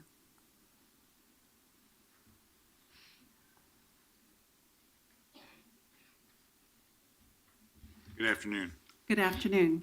I'm Julie Chapman, representing the League of Women Voters of Portland. And thank you for clarifying the intent of the amendments today. It jury-rigged my testimony, but I think we're on the same page. The League of Women Voters of Portland continues to support this resolution. It's a statement of intention and a model for other local and state mandates to reduce reliance on the coal and oil industries. We do have reservations about amendments that require further study and could delay implementation of the resolution. However, if approval of these amendments would not weaken the resolution or postpone the work of developing proposed code changes, we can be pleased to support Resolution 1179. Thank you very much for your consideration. Thank you. And as I think you heard in the council's discussion, in my opinion, we've not weakened it, and none of these requirements for further action will involve delay. Thank you so much. Thank you. Thank you. Welcome. My name is Claudia Keith. I represent the League of Women Voters Oregon, and I'd like to thank Julie today and all of you for your leadership in this very important topic. And I too want to emphasize the fact that it's important that we pass this resolution today with a sense of urgency and a sense of leadership. Thank you very much. Thank you. Welcome. Hey, thank you. This is really fascinating that this is happening. Today's my birthday, so I spent a whole day. Happy I skipped birthday. class to Give get us your here. name, though, for the record. My name is Antonio Zamora. As maybe some people don't know, I am an Oregonian, and so is my mother, and my mother's side of the family are too. I'm a Portland-born Chicano. I'm an activist. I participated with Occupy Portland, other social justice movements in our city, and recently Portland versus Shell. And I was in a kayak when the Polar Pioneer, Polar Discoverer was tugged in the port of Seattle too. At the time, 7 kayakers, we moved the Polar Pioneer aground for 6 hours without violence. Another world is possible. We can divest. We can change. I'm going to the climate talks, and I want to represent my home city that we are against climate change. Please support Amendment 4, Fish. To all members of council, do not be idle. Our legacy against climate change matters to generations after us. Please divest, Portland, divest. Thank you very much. Thank you. These 3 are Sandy Polishek, Beppy Shapiro, and Nick Caleb. And they'll be followed by Katja Jones, Eric LeBrant, and Stephen Eldred.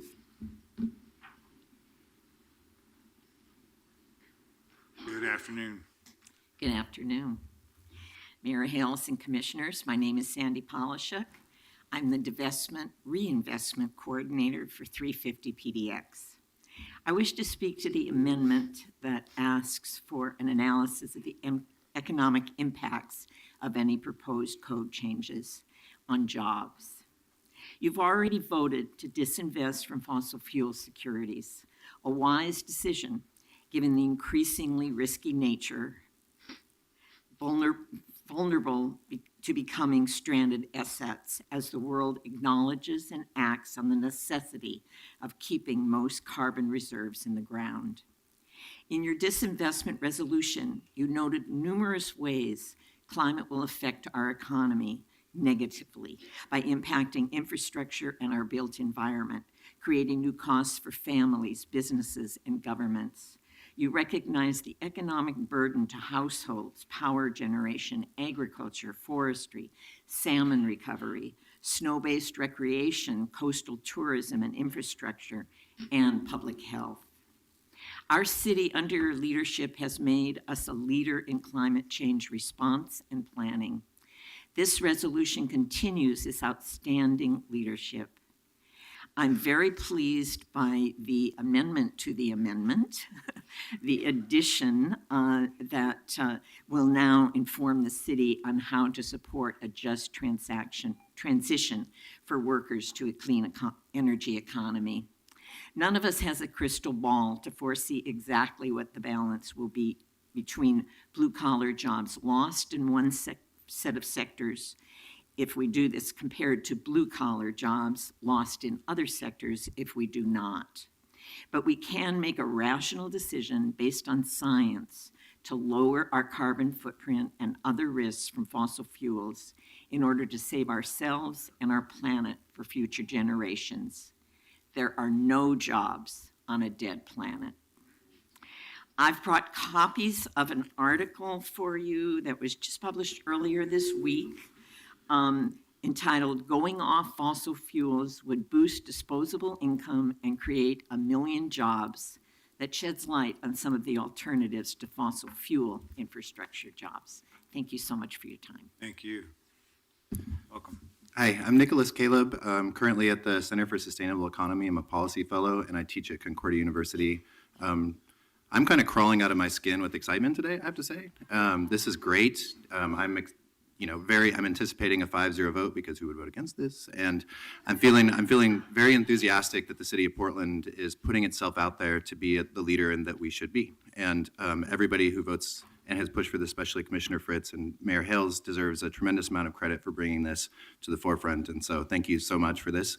My role today was to speak sort of as a low-wage worker. I think that the last hearing, many of us were bothered by the idea that there's a disconnection between labor and environment, that there's some kind of like wall that's splitting apart, and people have labor interests and they have jobs, and then there's these, like wealthy folks that are environmentalists, and they're kind of pushing all this stuff forward. I think they were referred to as special interest, and the environment's not a special interest. That's a common interest that we all share in first. But young people are almost uniformly united in the fact that we're looking forward to a terrible economy in front of us if things go the way that they are, and we don't want to compound that with a terrible environment upon it.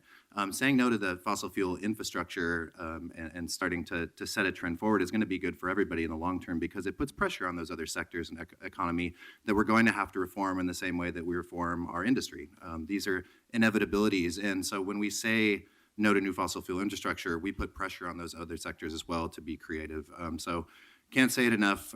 This is a great day for Portland. It's a great day, for the world, and it's going to be really exciting to watch other people follow in our footsteps. And like the Sunnyside kids were saying, people will remember days like this when people say the right thing, when they follow science and they say exactly how we're supposed to be acting in the world. So thanks again. I appreciate it.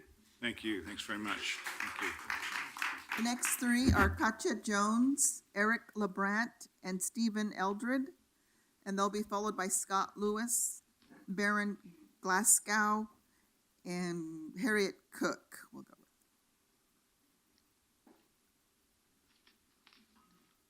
Hi, welcome. Go ahead. All right. Well, good afternoon. I'm Eric LeBrant, Commissioner-elect at the Port of Vancouver, USA, and President of Vancouver's largest and most industrial neighborhood, Fruit Valley. In June of 2014, nearly 700 people publicly supported Vancouver City Council in their resolution against oil trains, setting an all-time attendance record. Most are here today to support you, and we thank you for your leadership. When Cortez reached North America, he ordered his soldiers to burn the ships. In spite of their fears, burning one's ships doesn't actually make the path forward more difficult. Commitment devices like this protect us from the temptation to turn back.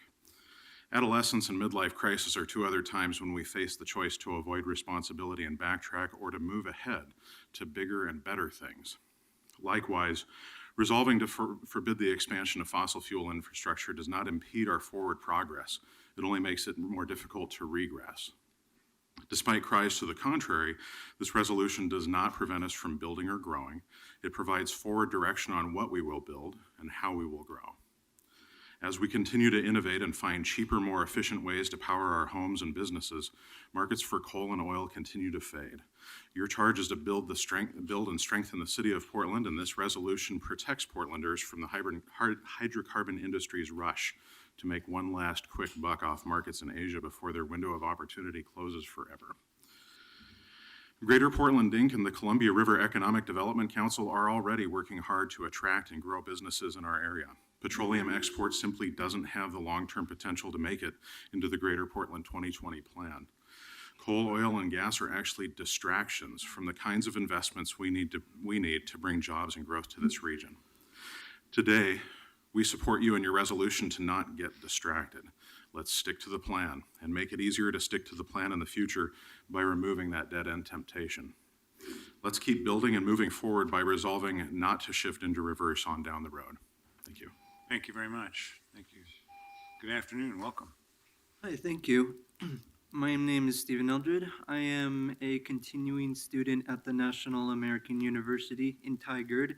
I am also practicing environmentalist. I'd like to share three basic scenarios that I picture most of the time. And admittedly, I'm no expert at the components of climate change. I'm still studying, making notes of whatever I can to learn for future environmental careers. But I do know for sure that there's going to be one of three scenarios that turn out for our future generation. One, worst case scenario, we don't learn to change our habits and switch to more sustainable sources for energy. And in turn, our planet gets depleted to the point of everyone dying of starvation, dehydration, and suffocation. That's scenario one. Scenario two, I would imagine, is like a very rough transition to our future generations surviving just by a thread, whereas there might be wars breaking out from other nations or rebellions viewing us, everyone as consumerist societies as the enemy and try to, want to take what we're taking away from them. Hopefully it won't turn out that way. Or scenario three, the best case scenario is that we quickly avoid wars by realizing our habits that have an impact, the resources we use, how it affects everything as a whole, not just in our little communities, our little so-called bubbles, but within this atmosphere that we all share. That's just how it is. And so how I heard about this meeting was through 350 PDX, and I heard through about 350 PDX by reading this book called In Ecomind by Francis Morlap, because at the time, and still is, most of my information I get from reading current environmental articles and testimonial books. And so if I hadn't have read that book, I probably wouldn't be here today. And so after hearing all these powerful, effective testimonies, I assume that most of you are aware of this as well, or you probably wouldn't be here either.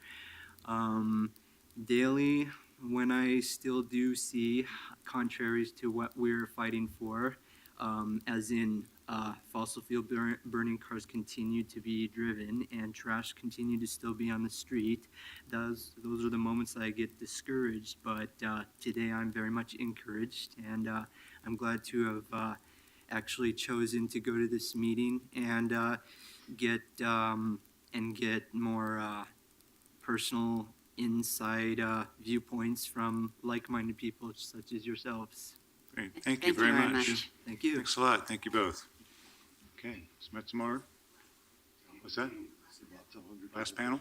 Yeah, I think we're going to have to move to voting pretty soon. You have still quite a few folks signed up. So let's see if we can't take a few more before we get to 4 o'clock and vote. So next is Scott Lewis, Baron Glasgow, and Harriet Cook, and they'll be followed by Michael Coven, David Medford, and John Nicole. Okay. Take those 6 and then we'll see if we're ready to take action. Welcome. Thank you. It's good to see you again. You too. Here a Thank couple you. weeks ago. Yes. Basically here promoting the same sort of thing, different issue, same issue, which is our economic system. But I want to begin by thanking you. Oh, put your name in the record, sorry. Oh, Harriet Cook, Harriet. semi-retired physician, master in public health. I want to thank you for the example that you give in the way that you have worked on this resolution and the amendments. I think it's beautiful, and I'm proud to be part of this city. This is the beginning. When I hear about the assessments that need to be made on the economic impact, my guess is that we're looking at it from eyes that are looking at the economic system that we exist in, which is not the economy that is going to sustain us. Fortunately, a book by economists just came out that I'm here to promote, Enough is Enough, Building a Sustainable Economy in a World of Finite Resources. And some of the weird lunatic ideas that I've been carrying forth on my torch, I haven't been able to find other people, they're in here. So I feel kind of validated. And Mayor Hales, I understand you're about to leave on a sabbatical.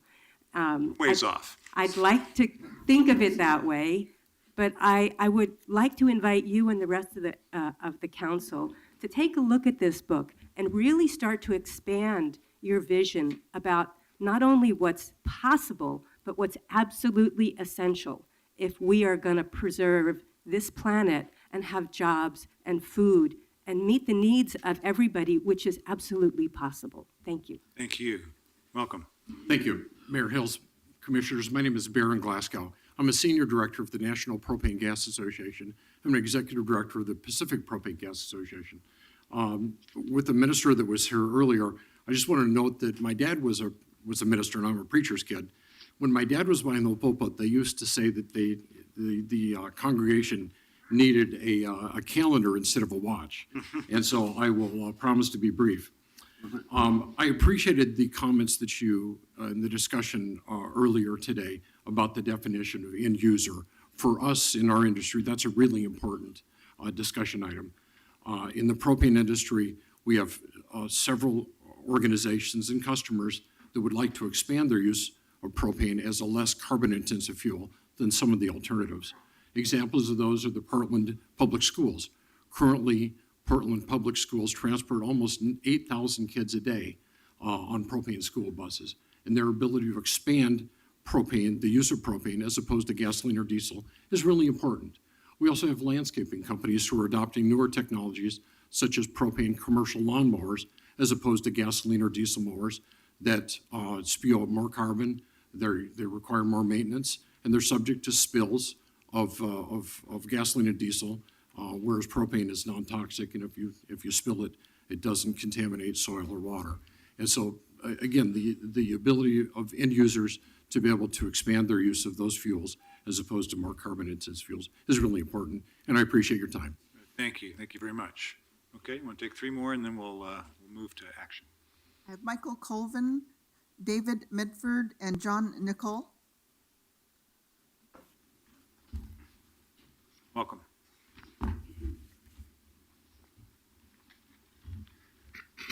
Mayor Hales, Commissioners, my name is Michael Colvin. I'm a retired teacher, pastor. I'll be brief.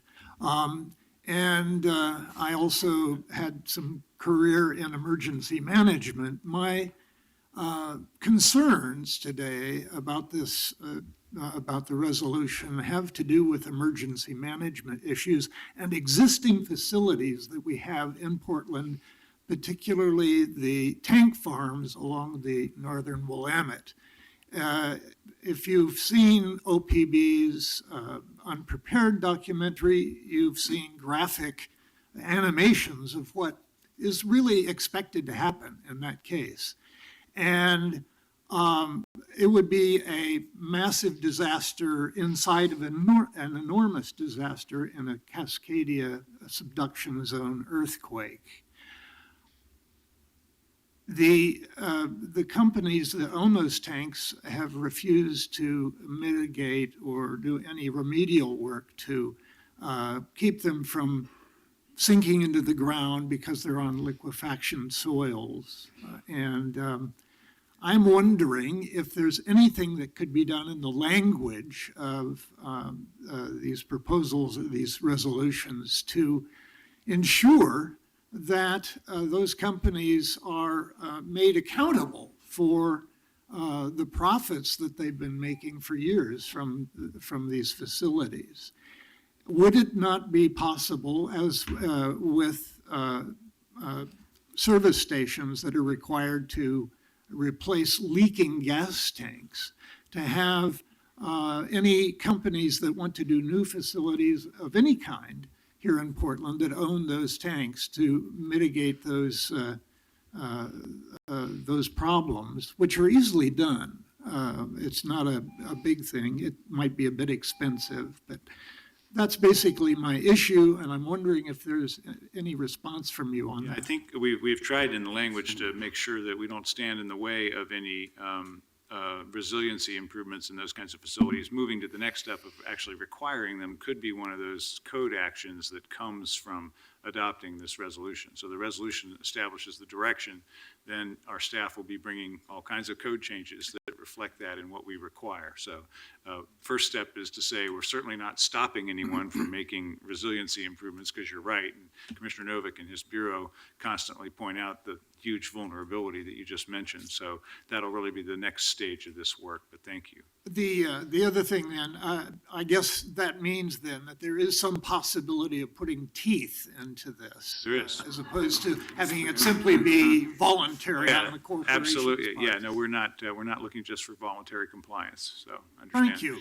I appreciate that clarification. Thank you. Welcome. Thank you so much. My name's David Medford. It's a honor to have 2 minutes of your time, frankly. I'm a 40-year resident of Portland, 30-year member of the National Association of Letter Carriers. I'm also a union activist in a group named Climate Jobs, PDX, which spreads the word about the climate crisis to the labor community and advocates to environmental groups about the need to fight for massive clean energy job programs, as well as a just transition for workers involved. I want to commend Mayor Hale and Commissioner Fritz for the leadership on this issue. The science is overwhelmingly convincing about the oncoming disaster humans are facing. We know we have to leave dirty energy in the ground in a thoughtful, planned, rapid World War II-sized ramp-up of climate healing and people healing strategies. I want to voice my support for the City Council Fossil Fuel Initiative. Please vote yes. I also want to submit, which was spoken of earlier, the Clean Energy Plan. We did get copies It's an of that. amazing document. Yes, I know you've got plenty of things to do, et cetera, but it's a serious, comprehensive plan, a collaboration between Labor Network for Sustainability, 350.org, and Synapse Energy. The report is a plan to reduce U.S. greenhouse gas emissions by 80% by 2050, while adding 500,000 jobs and saving Americans billions of dollars on their electricity, heating, and transportation costs. This detailed plan will help bring together policymakers, lawmakers, business, environmental, and labor advocates around their common interest in putting Americans to work and saving the Earth's climate. The reality is there's no conflict between the two. Between good paying jobs and solving our environmental problems. For unions and other job advocates, climate protection is also a great jobs program.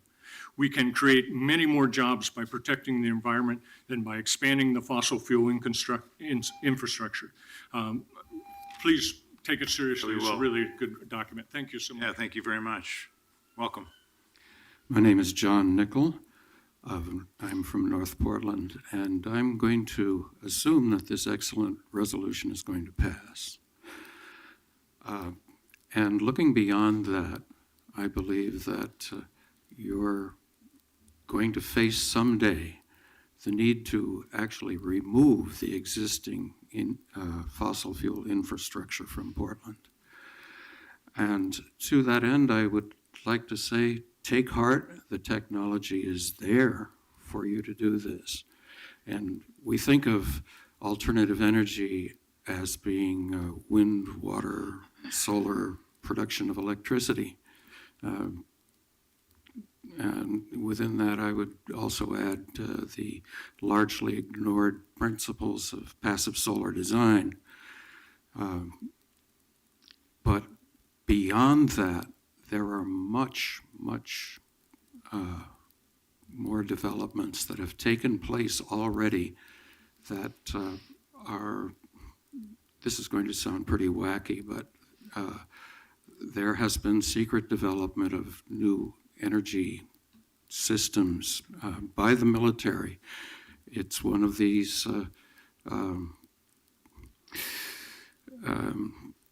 justifications of the over-bloated military budget that we have, that they've done this, and you're going to be astounded when the time comes to change Portland over to a much more sensible system. So knowing the time is short, I hope that you will go right to a vote. Thank you very much. Well, before we close the hearing and do that, I did see some students come downstairs. So in case they want to speak, did I miss them? Don't want to miss anybody that has to do a homework assignment based on coming here today. So I wouldn't want to leave you empty-handed. Okay, perhaps not. So again, appreciate all the great testimony. It is time. Oh, there are students. Okay, students, you do get to come up and speak because we're going to always make that exception.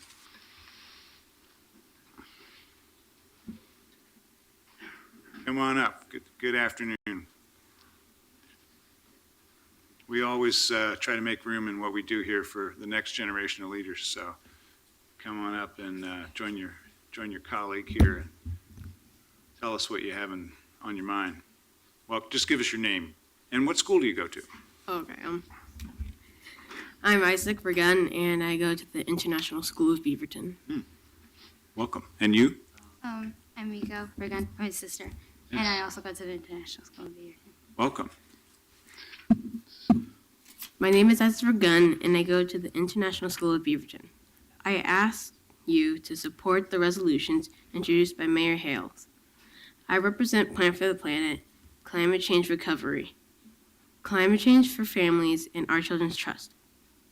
My sister and I are two of 21 plaintiffs from around the country who filed a lawsuit in August against the federal government for promoting the use of fossil fuels, despite the government's knowledge since at least 1965 that fossil fuel use was causing dangerous climate change.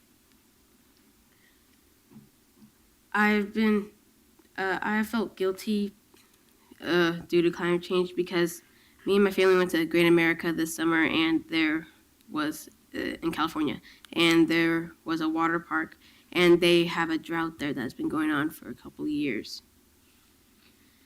While this case is ongoing, of the case that I just mentioned, it is imperative that local and state governments also do their part to stop new fossil fuel projects and to put in place science-based climate recovery plans. Thank you. Thanks very much. Welcome. Okay. My name is Miko Vagan, and I'm 14 years old, and I'm a freshman at the International School of Beaverton.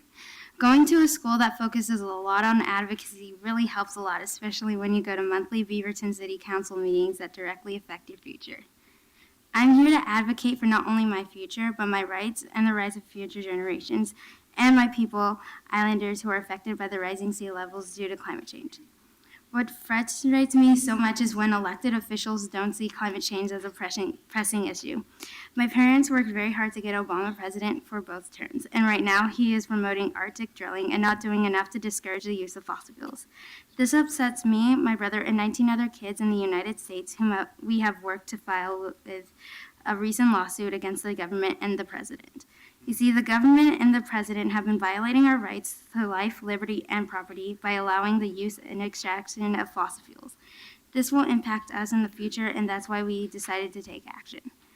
Please vote yes on the resolution. So many future generations are counting on you. Thank you both. Let's again, thanks, students. All right, we appreciate everyone that was able to testify. Sorry for any that weren't able to, but we do need to take action because we're going to lose a quorum. I think we have a slight refinement of that amendment. Is that right? Yes, Mayor. We've had some feedback from city staff that the Fish Amendment 5 would be strengthened if instead of saying including ethnic communities, we inserted communities of color, which is intended to be broader and more inclusive. So I accept that as a friendly amendment. Okay, that's noted as a friendly amendment and included. Any further amendments or discussion before we take action? So roll call vote, please. Novick? I think this is a great resolution, and I'm proud to support it.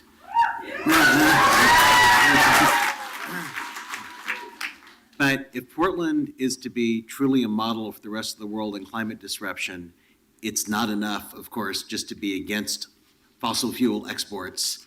We have to reduce our own fossil fuel imports. And we've made some strides in that direction. I think we've reduced our carbon emissions in Portland by 13% in the last 25 years. That's good. We need to reduce them by another 80%. And that means that not only do you have to challenge us to do the right thing, which you have done, and I thank you, but it also means that in some contexts, we're going to have to challenge our own friends and neighbors. Because I think all of us have friends and neighbors that oppose policies that are actually designed in part to reduce our carbon emissions. And that's not because they're tools of the fossil fuel industry. It's because they're acting on what they see as common sense and the desire to protect their own neighborhoods and way of life. I know, and I'm sure you know, people who are really irritated by all these bike lanes and want the city to stop spending money on bike lanes because they see bike lanes as a frill. But we do need to get people out of their cars, and bicycles are in fact an alternate means of transportation that in Copenhagen, for example, represent 30% of all trips. It's not a pipe dream to move a bunch of people from, and there's a lot of folks who are upset when there's a new apartment building in their neighborhood. And it might be counterintuitive, but having more people living in apartments is one of the ways we requires expanding those evil little bike lanes. Reduce carbon emissions, because if you have a bunch of people living close together, then there will be a grocery store that springs up within walking distance. If people are living spread apart, they're likely going to drive. So I ask you to remind your neighbors that apartment buildings actually can be good for the environment. And there's people who are especially upset about the idea that there's an apartment building without a parking space for every apartment. And I ask you to remind your neighbors that if we keep on building society around the idea that everybody will drive a car all the time, it becomes a self-fulfilling prophecy. So I ask you to, again, not just challenge us, not just challenge the fossil fuel companies, but to challenge your neighbors. And I know that if we were in a position to switch immediately tomorrow to all electric cars powered by all renewable energy, that we wouldn't need to ask people to make these kind of sacrifices. But right now, electric cars are too expensive for most people, and we have a lot of work to do in terms of building wind transmission infrastructure challenges. Aye.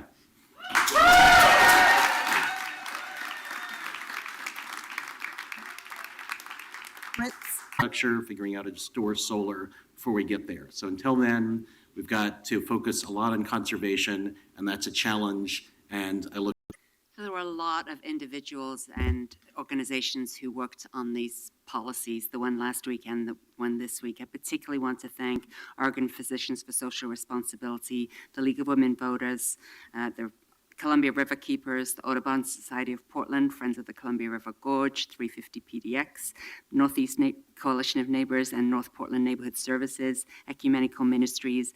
I'm sure I could go through the whole list of testimony from last week and add many more, so I apologize if I missed yours. I do need to also single out some individuals who've been particularly strong leaders in the community.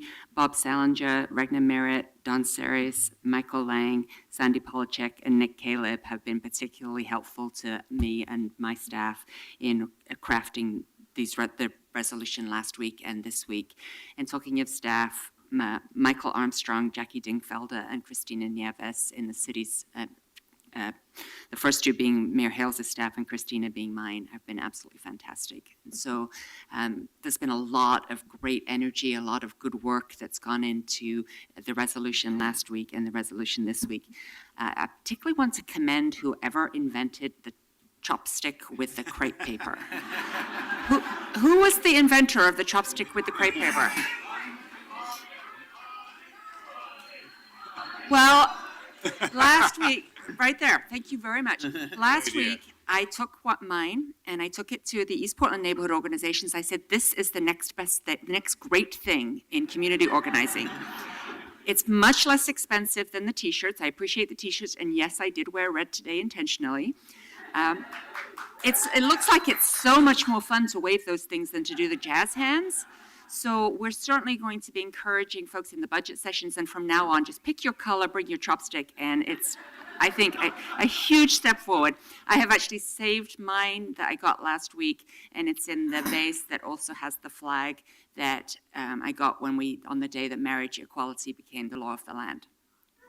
So the Sunnyside students talking about celebrating in 200 years' time still makes me tear up. That's quite significant to think that cities can lead, and I love the sign that you have, cities lead. Like paid sick leave, this is something that is going to go statewide, it's going to go national, it's going to go international, and little old Portland, Oregon is paving the way, except not paving the way, we're going impervious, we're not adding to the impervious surface. We are keeping things green, and keeping Portland clean, I think, is another great suggestion that I heard today about what our new slogan should be. Last week, after we had voted on the oil train resolution, and again, thank you for supporting that, there was a big chant of vote on both, vote on both. I'm so glad we didn't vote on both. Partly, we had another great hearing today with a lot of super testimony. More importantly, though, it gave us the time under Mayor Hales' leadership to bring every single one of the council in on refining and making the resolution even stronger. Commissioner Novick, thank you for making your amendments targeted and succinct, and for not only voting for the resolution last week, but for voting for it this week. Commissioner Fish put in an enormous amount of time and attention to detail on the language, even up to the very last minute, making that change, and does an extraordinary job of helping to coordinate the council. Commissioner Saltzman, I'm so glad that you were able to be here this week and that your amendment also caught a particular nuance of the quasi-judicial system, which may end up being really important. And that's what we try to do up here, is we try to think of things that may be really important so that we can address them ahead of time. None of this would have happened without Mayor Hales and his courage in bringing this forward, and also working on it really fast. He decided that we couldn't wait, and that he was going to bring this resolution today at the same time that I had been working on the Royal Oil Train resolution for months. And you and your staff, Mayor, were able to get it coordinated, to work with all parties. I feel so proud to have been a co-sponsor of both of these organizations, both of these resolutions with you. Cities can lead. Aye. Fish.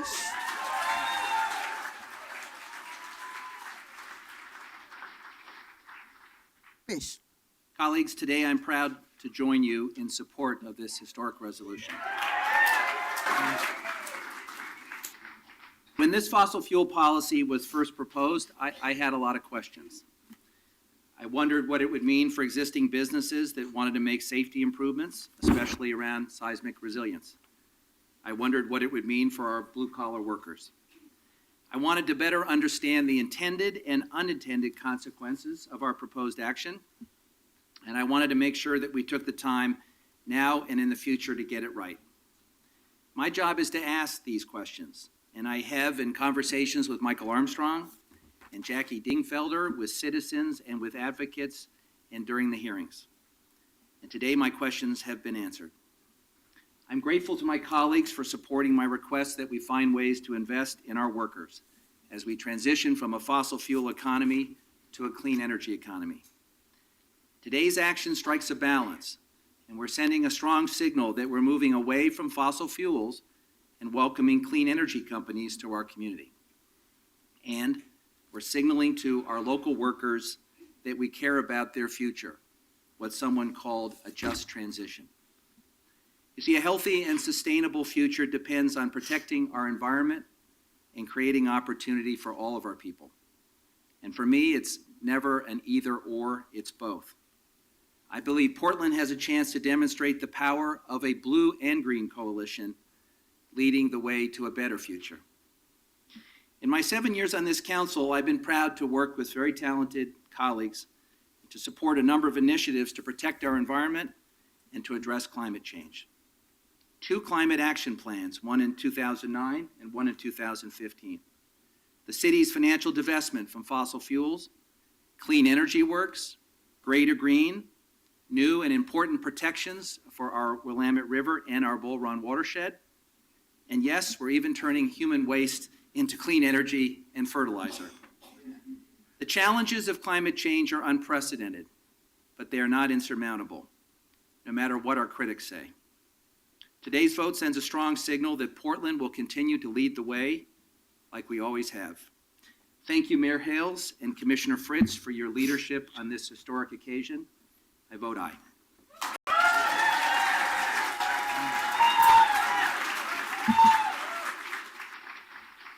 Saltzman. Well, I want to thank Mayor Hales for bringing forward this resolution. And I guess I'm old enough to remember putting a man on the moon in less than 8 years from sort of conception to reality.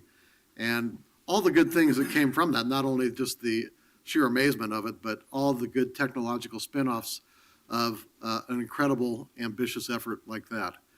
And I'm hopeful that perhaps our effort to put a person on Mars, or people on Mars, will similarly lead to the technological breakthroughs that are necessary to truly attain a clean energy economy. As Commissioner Novick observed, there are several obstacles to clean energy that, unfortunately, fossil fuels fit the niche, like moving around, storage, things like that. But I think that, it's up to cities like us and people like you and movements like 350 to keep us moving and pushing the envelope. And I do think that we can truly look people in the eye and say, I can imagine a clean energy economy. I know it's still, we still have a lot of people to convince. A recent poll last week showed that fewer than 40% put climate change as, the most important issue facing us today. So we still have a lot of work to do. It's easy to proselytize among ourselves and feel a sense of excitement in the City Hall chamber that's packed with advocates. But when you step outside, we've got a real world that has to be persuaded and convinced to change lifestyles, and the lifestyles need to change. And, only look at the fact that the best-selling autos in this country are the Ford 150 and an SUV. So we still have a long way to go to achieve a clean energy economy. But I do believe, every step starts with everything. Every movement starts with a small step. This is a good step in the right direction. And I think that I want to, again, thank my colleagues for being here and supporting this. Aye.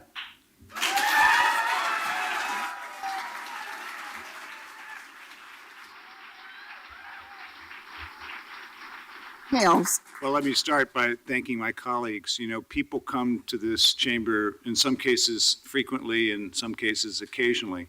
And I think you saw today how thoughtful this council is and how we try to get it right. And I appreciate that very much. A lot of folks have been thanked, and they deserve it. And I want to just touch on three of them as individuals. They've been mentioned, but I want to give them a little more love. Michael Armstrong is a quiet man, but he knows more about climate and about these issues than any of us. And he not only is, as you saw here today, encyclopedic in his understanding, but he has this ability to get people to understanding, whether they are opponents or advocates of a given idea. And Michael, thank you, because this is great craftsmanship and great statesmanship on your part. Jackie Dingfelder is about to go tell the Portland story in Down Under in a Fulbright Fellowship, and we will miss her in my office. But having her leadership is wonderful. Thank you, Jackie. And then it's part of my job as a community leader to support and raise up new leaders, and I've had the chance to get to know Mia Reback and see her in action. So I appreciate your leadership and look forward to seeing more of it. Those of you that know me know that I spend what little free time I have as often as I can in a boat.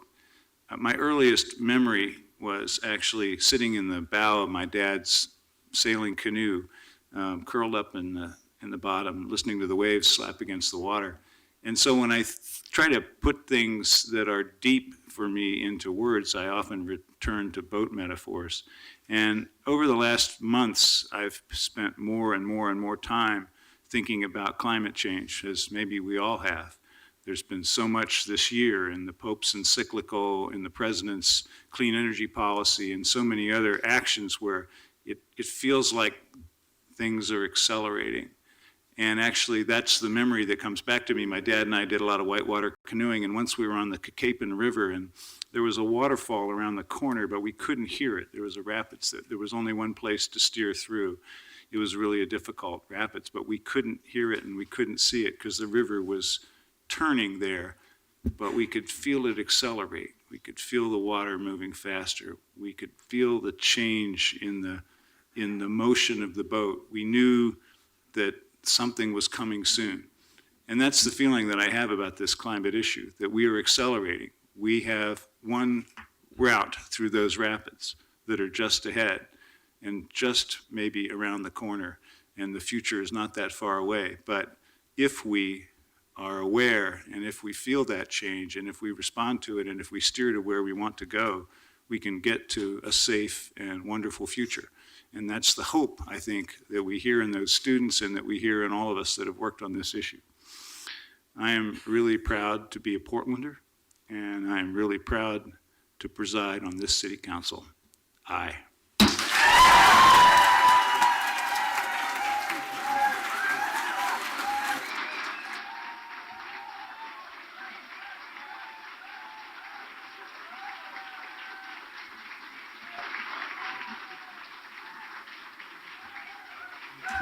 Thank you all. We're adjourned.